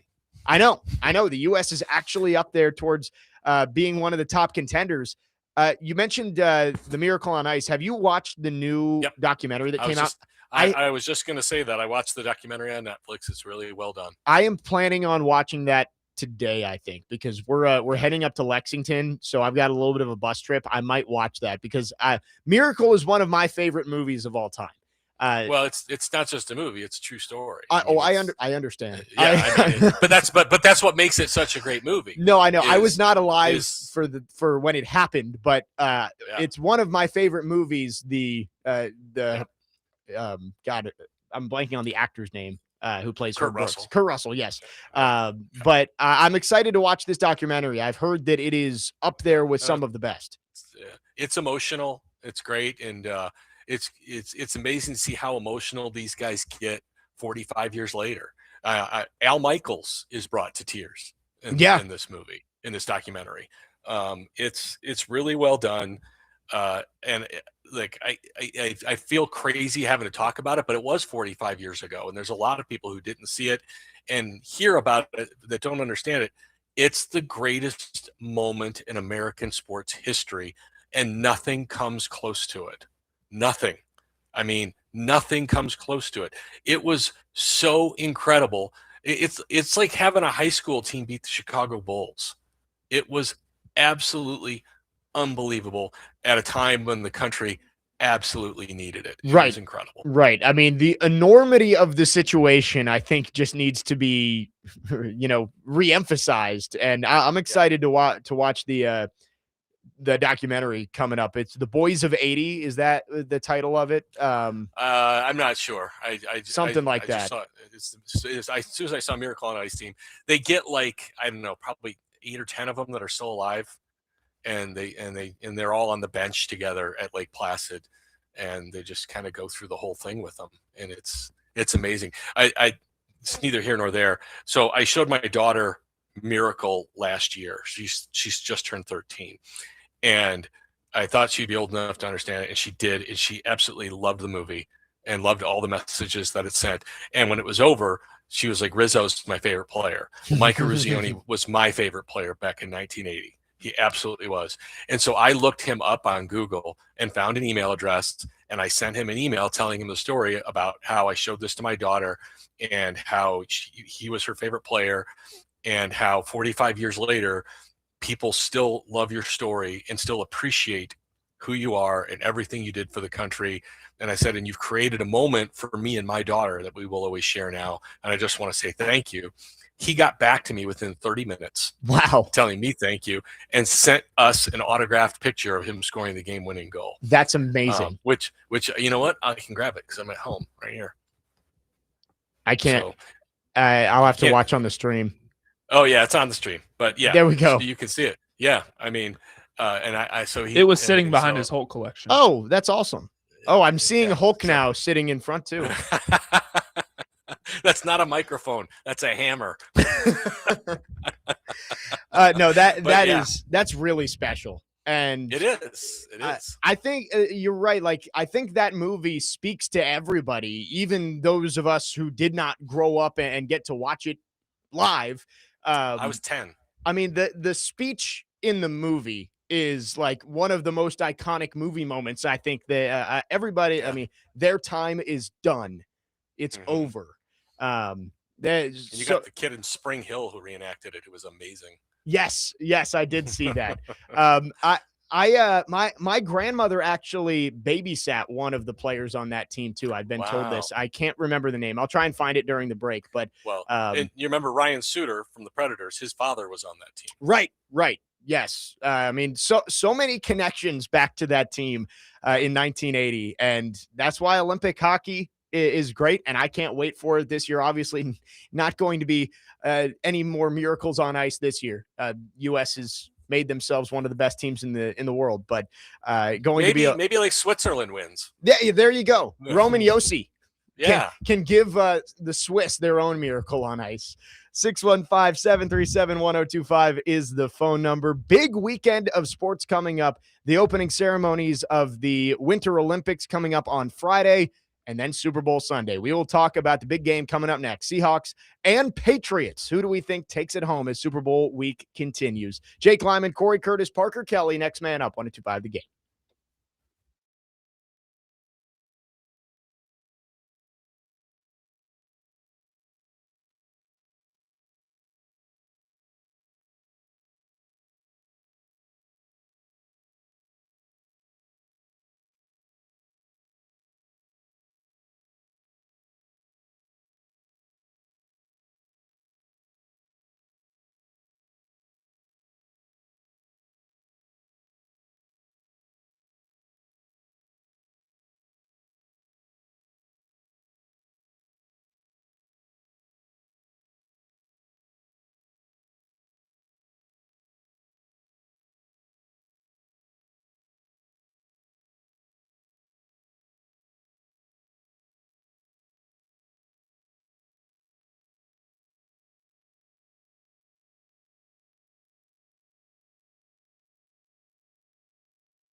Parker going with the Avengers theme with Cory having Hulk up on the stream. Jake Lyman, Corey Curtis, Parker Kelly, next man up, 102.5 The Game. I did find during the break, my grandmother babysat Mark Pavlich on the 1980 Olympic hockey team from Eveleth, That's Minnesota. Awesome. And I believe he was on the Coneheads line, if I'm remembering correctly from the movie. Yeah, I can't remember that much, but I do remember. I remember the Coneheads line in the 1980s. I certainly remember that. Yeah, it was funny. I was watching the documentary with some friends, and it started, and Mark Johnson came up, and first thing I just said, God, he was a great player.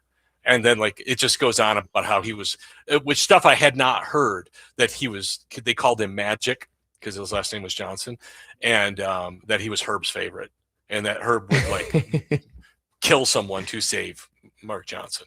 But I was thinking 45 years later, and I still remember, God, that guy was good.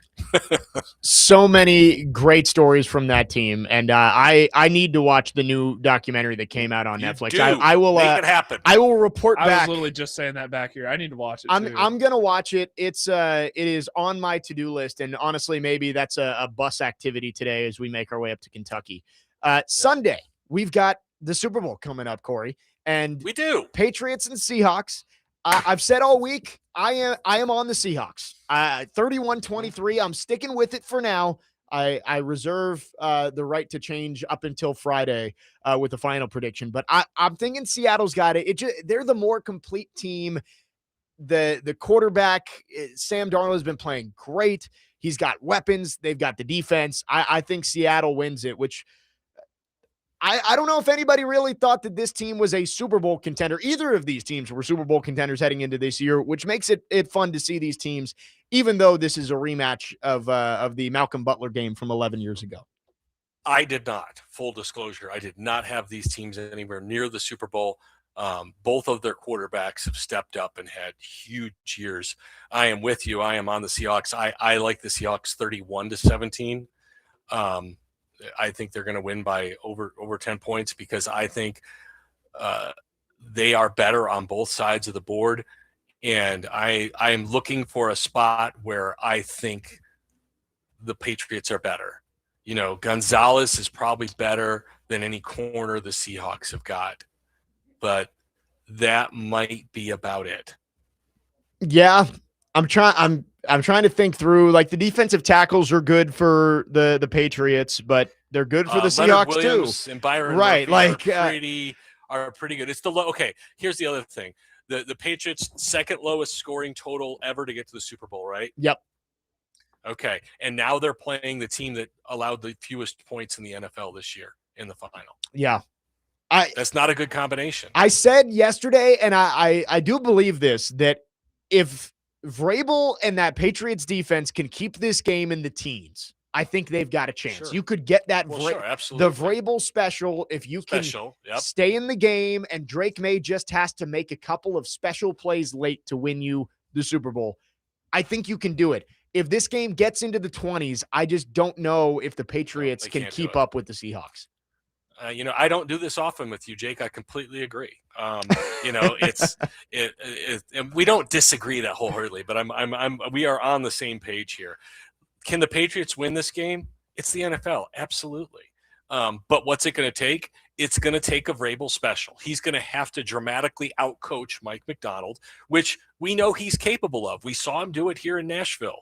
We saw him win games he had no business winning, and we saw him do it every year he was here. The other thing is the X factor for me is Drake May off schedule plays. Do they have a plan for him leaving the pocket? Because, he hasn't made a lot of plays in the postseason. He hasn't lost games, but he hasn't done a lot to win games. Now, he closed out the AFC Championship by running for a first down. And so I think that's the number one thing the Seahawks are going to have to contend with. They're going to have to be disciplined in their pass rushing lanes. And then do they have a spy for him to do it? Because when you look at their skill position players, you've got Stephon Diggs, who's good but not great at this point in his career. You got Kyle Williams, who's got 10 catches, an up-and-comer. Mac Hollins, who is a role player. You've got what's his name? Keyshawn Butte. Yep. Who every time I look in the box score, he's got 2 catches. Every time I watch him play, he's got a spectacular catch for a touchdown. But they're going to need one of those guys to have a dude game. And I'm not talking about Diggs. And they need one of those other guys. You know, is Hunter Henry capable of that at this point in his career? Is Austin Hooper capable of that at this point in his career? I don't think so. So somebody, you know, a Hollins, a Williams, or a Butte has to step up out of nowhere and just explode. And then they've got to force Sam Darnold to do what he hasn't done in the postseason, and that's make mistakes. Yeah, I think you're exactly right that the onus falls on the Patriots. If these two teams play their average games, the Seahawks are going to be Super Bowl champions. Yes, they are. But it could come down to a couple of key plays. If Drake May makes a couple of special plays on 3rd or 4th downs to extend drives, if the Patriots can force a couple of big turnovers that lead to points, like that's what it's going to take for the Patriots to win this game. And that's why I'm pretty much in on the Seahawks to take it home. Let me ask you this, Jake. If Bo Nix plays in the AFC Championship, what's the score of that game? I would say the Broncos probably win. The weather By played over a 10 role, points? but I mean, Jarrett Stidham, He gifted them their only touchdown. yes, the backwards pass. And Yes. honestly, the Broncos should have won that game just if Sean Payton takes the points early on. Yeah. But so that's my point. If Bo Nix plays, they win by 2 touchdowns. Oh, for sure. So The Patriots are, you know, they deserve credit for getting to the Super Bowl for Absolutely, sure. Right? they're Like there. I They don't want to won. take anything away from them. They are playing in the Super Bowl because they were able to come through with the wins, and you can only play the teams in front of you on the schedule. But absolutely. you do have to look and say there was a lot of fortune that went the Patriots' way Sure. in terms of the way things fell. I would say mostly just around the AFC, that the teams that have playoff experience, have the best quarterbacks, had down years, and it allowed them to play Justin Herbert, CJ Stroud, and Jarrett Stidham on their road to the Super Bowl. Yeah. I mean, it did. I mean, they played the Chargers, right? Yes. With minus their 2 tackles. And they played CJ Stroud, who just imploded on the field. Right. And then they played, I mean, look, you still got to win the games. And I agree with you. I'm not taking away from that. But you're asking me who's going to win and why. Yep. This is what I spell out for you. Yeah. You don't have to agree with me. But for me, I'm convicted on this. But again, I'm not foolish enough to think that Vrabel can't pull out a miracle. He's done it before. So he and Drake May's legs are the X factors. We'll see what Mike McDonald has in store for those two, because I think the rest of the way, the player for player matchup, they win. Yeah, no, I'm with you. I think this is it's a lopsided matchup. And in any other sport, I think you would feel pretty strong that, all right, the Seahawks are going to win. Like if you're playing in a 7-game series, I think the Seahawks would win in 5. But it's a one-game championship. And that's what makes the NFL great, is that there's no do-overs, there's no bounce backs.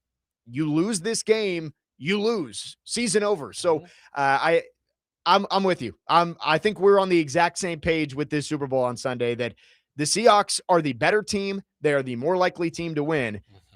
But there's a reason the Patriots are there, and they've got an opportunity. They've got to make some crazy plays, though. I think you're going to have to look back and say that they played close to a perfect game to win. And Darnold's going to have a bad day. Yeah, I would agree with that. You probably need May to not make any mistakes, and Darnold needs to make a couple. Yeah, probably at least 2. Yeah, probably at least 2 turnovers. I would agree with that. 615-737-1025 is the phone number. Lots more going on around the Super Bowl. We'll get NFL honors tomorrow, so we'll find out who wins all the awards, including MVP, which could be Drake May, and also the Hall of Fame class. And I wanted to spend some more time on this, Cory, because, of course, the big news that Bill Belichick, not a first ballot Hall of Famer, And then Robert Kraft also not getting in. We can talk a Good. little bit about that on the I other love side. it. I'm all over it. Let's do this. 615-737-1025 is the phone number. You can text or call. Our phone line's driven by WilsonCountyHyundai.com. Jake Lyman, Parker Kelly, Cory Curtis, next man up, 1025 The Game.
Next man up, 102.5 The Game. Couple more segments on this Wednesday. Jake Lyman, Corey Curtis, Parker Kelly with you. Chase and Big Joe are coming up at the top of the hour.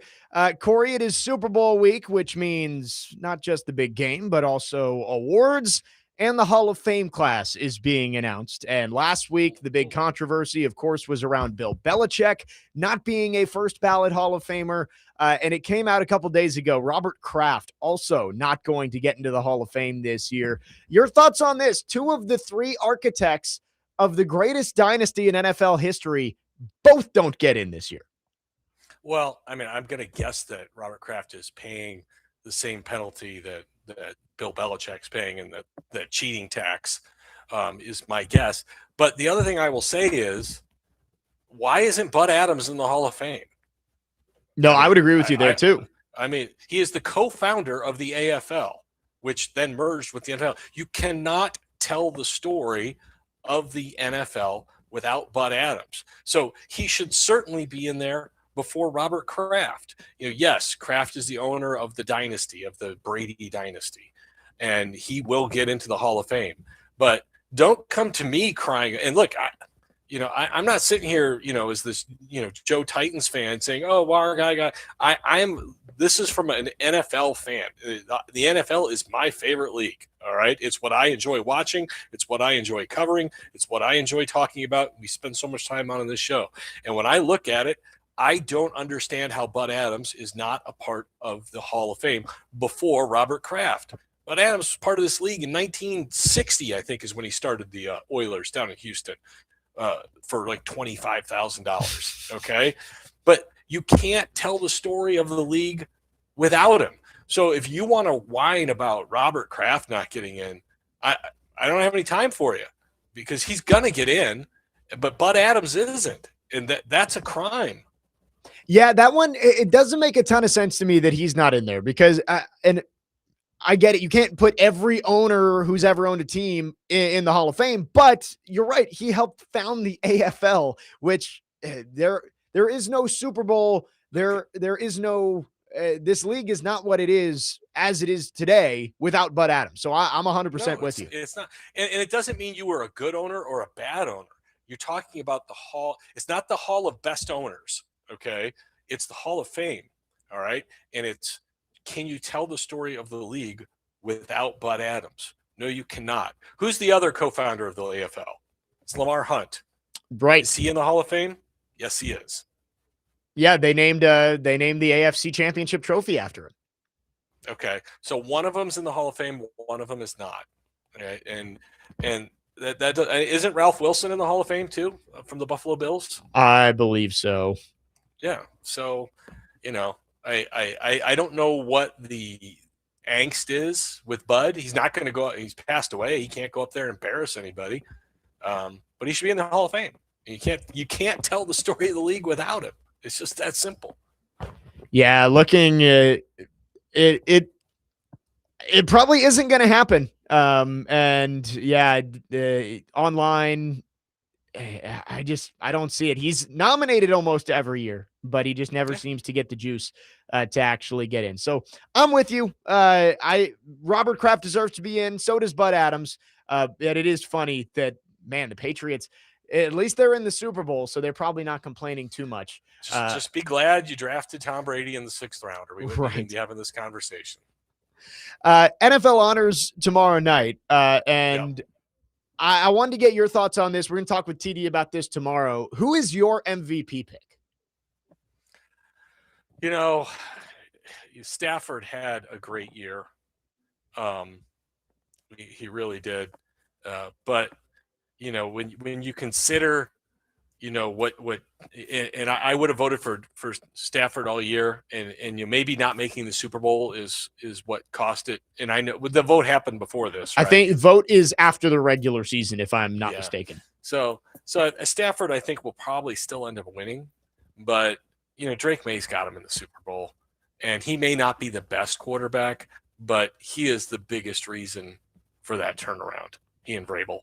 And so it would be hard to not do that. I can't for the life of me figure out how Sam Darnold is in the finals. Right. Especially they're 5 finalists, and Sam Darnold wasn't one of them? What and Trevor Lawrence is. I mean, this like it makes zero sense because like if you, there's a big part of me that says you can make Sam Darnold the MVP. I mean, he's had a second consecutive great season, and part of me thinks the MVP should include the postseason because that's the magic time, Right. but I guess that's why you have a Super Bowl MVP to differentiate. I don't know, but yeah, I mean it's going to be. I think it'll be Stafford, but May should get some serious consideration. They were really bad last year, and he does not have Puka Nacua to throw to. He does not have Devontae Adams to throw to. He does not have those big tight ends to throw to. He doesn't have Kyron Williams in the backfield. He's got some good backs, but he doesn't have the weapons that Stafford has. And so I don't know what I would have voted after the season, but the more I think about it, the more I say Drake May probably deserves it. Yeah, I think it's going to be close because you're right. You do have to take situation into this of the Rams have been a contender with Matthew Stafford.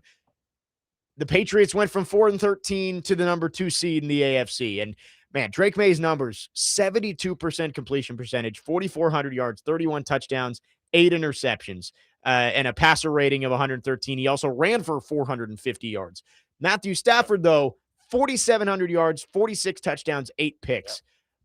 Yeah, monster year. I think you're getting a worthy MVP either way. I could see it going to both sides. I think I lean Stafford, but it would not shock me if it was Drake May. Here's maybe even a tougher one. Who is your coach of the year? I think it's Liam Cohen because, he's a first-time head coach doing it with first-time coordinators. And, I don't want to say salvaging, but resurrecting a quarterback that people like me were ready to give up on and winning in a town where winning isn't a regular thing to do. So I know Vrabel's the popular pick because the media loves him. And so he'll probably win it. But to me, it's Liam Cohen, and that's an easy one. There's so many good ones this year, though. I don't disagree that Liam Cohen could be up there, but that it's tough it feels like you're splitting hairs with all of these finalists. You have to look at the guys who had the big turnarounds, of course, and you mentioned Cohen, Mike Vrabel, Ben Johnson, all deserve a ton of credit for what they did.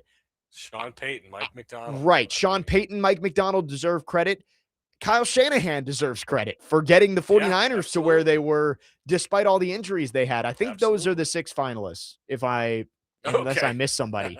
I think, though, Liam Cohen, Ben Johnson, Mike McDonald. My article cut off. I think those are the 6 finalists for Coach of the Year. And all of them, I think, are deserving. Actually, there are only 5. Sean Payton was not a finalist. Okay. But so look, I would vote for Liam Cohen, but I expect Vrabel to win. Yeah, I think I would actually vote for Ben Johnson, but I expect Vrabel to win.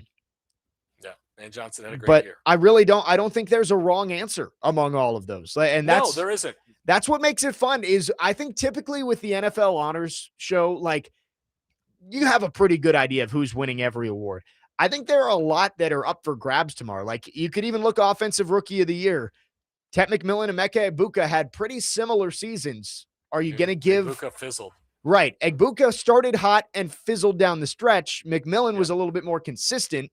I think there are people who want to give Tyler Shuck Offensive Rookie of the Year for playing half a season. So I don't know. It's going to be fun tomorrow night. Usually there's not as much intrigue with a lot of these awards, but they're worthy winners for a lot of the different accolades that'll be handed out. 615-737-1025 is the phone number. Super Bowl week rolling along. We'll have plenty more coverage throughout the week leading up to Super Bowl 60 on Sunday. We will wrap up the show on the other side.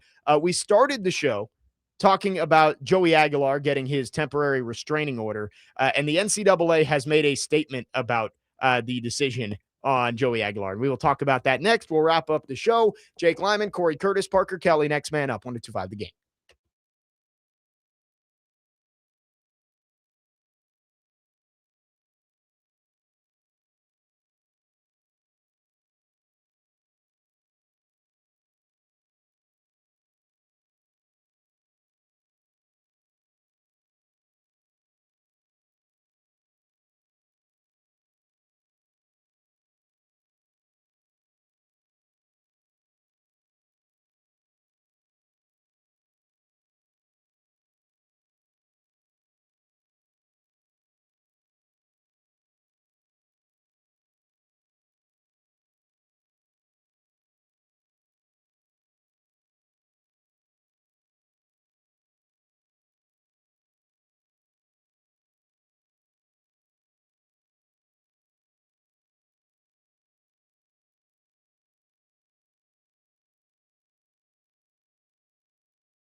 Wrapping up the show, next man up, 102.5 The Game. Jake Lyman, Corey Curtis from News 2, Parker Kelly with you on your Wednesday morning. Chase and Big Joe are coming up right after us. And tomorrow on the program, TD makes his return. He had to be out last week, but we will have TD for the full show tomorrow. I will be in Lexington, Kentucky, as Vandy women's basketball gets ready to take on the Wildcats tomorrow night.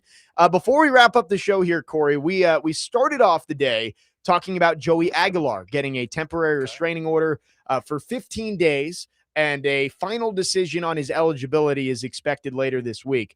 The NCAA made a statement to On3 and Pete Nakos this morning, and here's a quick excerpt from it.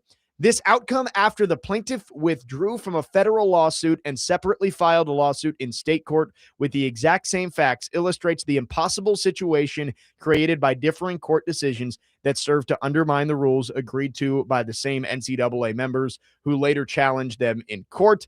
Later on, it says the NCAA and its member schools are making changes to deliver more benefits to student athletes, but the patchwork of state laws and inconsistent conflicting court decisions make partnering with Congress essential to provide stability for all college athletes. So basically, Joey Aguilar has done the exact same thing Charles Bediako did, which was like, hey, I'm going to go find a friendly judge in a state that I can challenge the rules and have a standing on it, and it's going to work. And at this point, based on the ruling today, I kind of expect that Joey Aguilar will be back in a Vols uniform next year as their starting quarterback. The NCAA has no one to blame but themselves. They can blame different courts in different states and different outcomes all they want. The only reason this has gotten to this point where they're all in court all the time is because of a complete failure in leadership from the NCAA. Okay. If they had simply been somewhat concerned, just reasonably concerned, okay, that's probably too much. If they cared at all about student athletes 20 years ago, 15 years ago, we wouldn't be where we are today. But they didn't care about student athletes. What they cared about was free labor. That's what they cared about. What they cared about was lining their pockets. All right. That's what they cared about. And, now that the money is being spread out, they throw up their hands and say, well, there's nothing we can do. Guess what? That's not effective leadership either. What you do is you get together and you get all the power players together. You get Greg Sankey together with the Big Ten and with the Big 12 and the ACC. And you say, guys, we have got to hammer something out that works for everyone so we can stop going to court, and, that includes the players. And by the way, you need to have the players have a seat at the table in this too now. Okay. But they don't want to do that. They still just want to say, well, this is the way it is. We're the NCAA. We said so. We're going to take 17 months to rule if a freshman's eligible or not. So his junior year, he can play. It's the most inept and I'm probably, I don't know if I'm allowed to say this now. It's the most inept organization and the biggest failure of leadership of my lifetime, with sports leagues. NCAA is awful. And like I said, their leadership is why we are in the situation we are in. And let me also say, college football isn't worse now. It's not worse at all. No, I don't disagree with you. I think it has led to more parity. Look at Indiana, the reigning national champions. That doesn't happen in the old world of college football. But you're right. The NCAA, their authority was basically based in the fact that no one ever challenged it. Like that was what it was, is that they had authority because strong-armed everything. Right. They said so. And if we tell you can't play, you can't play. And now with players getting paid and going to court and challenging them, nothing's going to stand up. And right now, the NCAA, I don't know what the NCAA can do at this point outside of just begging for congressional help or collective bargaining. And they seem to be sticking with begging for congressional help at this point. Yeah. I mean, they're praying for a miracle. But what they need to do is, like I said, get an actual plan together that benefits everyone, that everyone can agree to. But they're not interested in that. They're just interested in what's agreeable to them. And they're not going to win on that front. They're just not. Like I said, 15, 20 years ago, if they'd given players cost of living and, a piece of merchandising, whether that be video games or jersey sales or whatever, we wouldn't be where we are now. We wouldn't. Yeah, I think they could have eased into the NIL world a little bit better. You're right. Video games, selling jerseys with their names on it, merchandise, and not having it be just, nope, you can't do anything, you can't make any money, or you're not an amateur anymore. And then going full on in the opposite direction of fine, open the floodgates. NIL is open, which basically was just pay for play. It's not our rule. It's not our rule. There needed to be a better plan to get into the waters of NIL instead of just holding it back and having a dam there and saying, nope, you can't do anything, and then opening the floodgates. They're in this situation because of that decision. And again, I don't know how they're going to get out of it without congressional help, because do you think the players would sit down for collective bargaining right now? Because right now with no rules, they're getting a whole lot more money than I think they would in a collective bargaining situation. Well, like I said, I think they will if they think it's beneficial to them. And so, you have to spell it out to them how it's more beneficial. What you may want to point out to them are the vast numbers of kids who go to the portal and get left hung out to dry. Yeah. And try to protect them, to some degree. You could point to that. I mean, you could point to some stability in the amount of money that gets distributed to them. I think if you can, I think there's a framework to be made that everyone can agree to. Now, it's going to take some strong leadership on multiple fronts to make that happen, because again, the players are going to have to basically come together and have representation, and you call that unionization or whatever. They're going to need representation at some point. I just don't see it going on like this forever. But, the NCAA just continuing to just, want it their way. Guys, it's not going to work. It's not going to work. Well, it's good news for the Vols at this point that Joey Aguilar, it does seem like he is tracking towards being eligible for one more year. And I think that helps you with a succession plan. Faison Brandon, I think, is the eventual quarterback for the Vols, but you probably don't want to throw him in there as a true freshman. Let me ask you this question, because I've been mulling this one over. Because a lot of this comes down to, their ability to earn money. And these guys all get 4 years of eligibility, right? Yeah. So should junior college years, 2 JUCO years, count against the 4 years of Division 1A eligibility? I can be talked into they should not.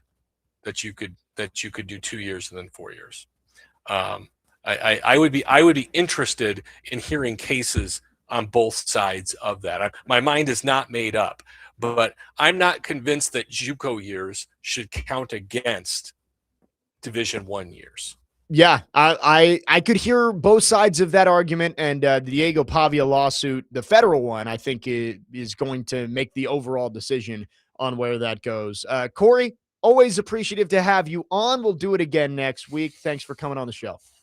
All right, I'll be in studio next week, so the Hulk will not be there. Oh, well, maybe you need to bring in the Hulk and was it Momo the sports cat? Momo the sports cat, where is she? She was up over here earlier.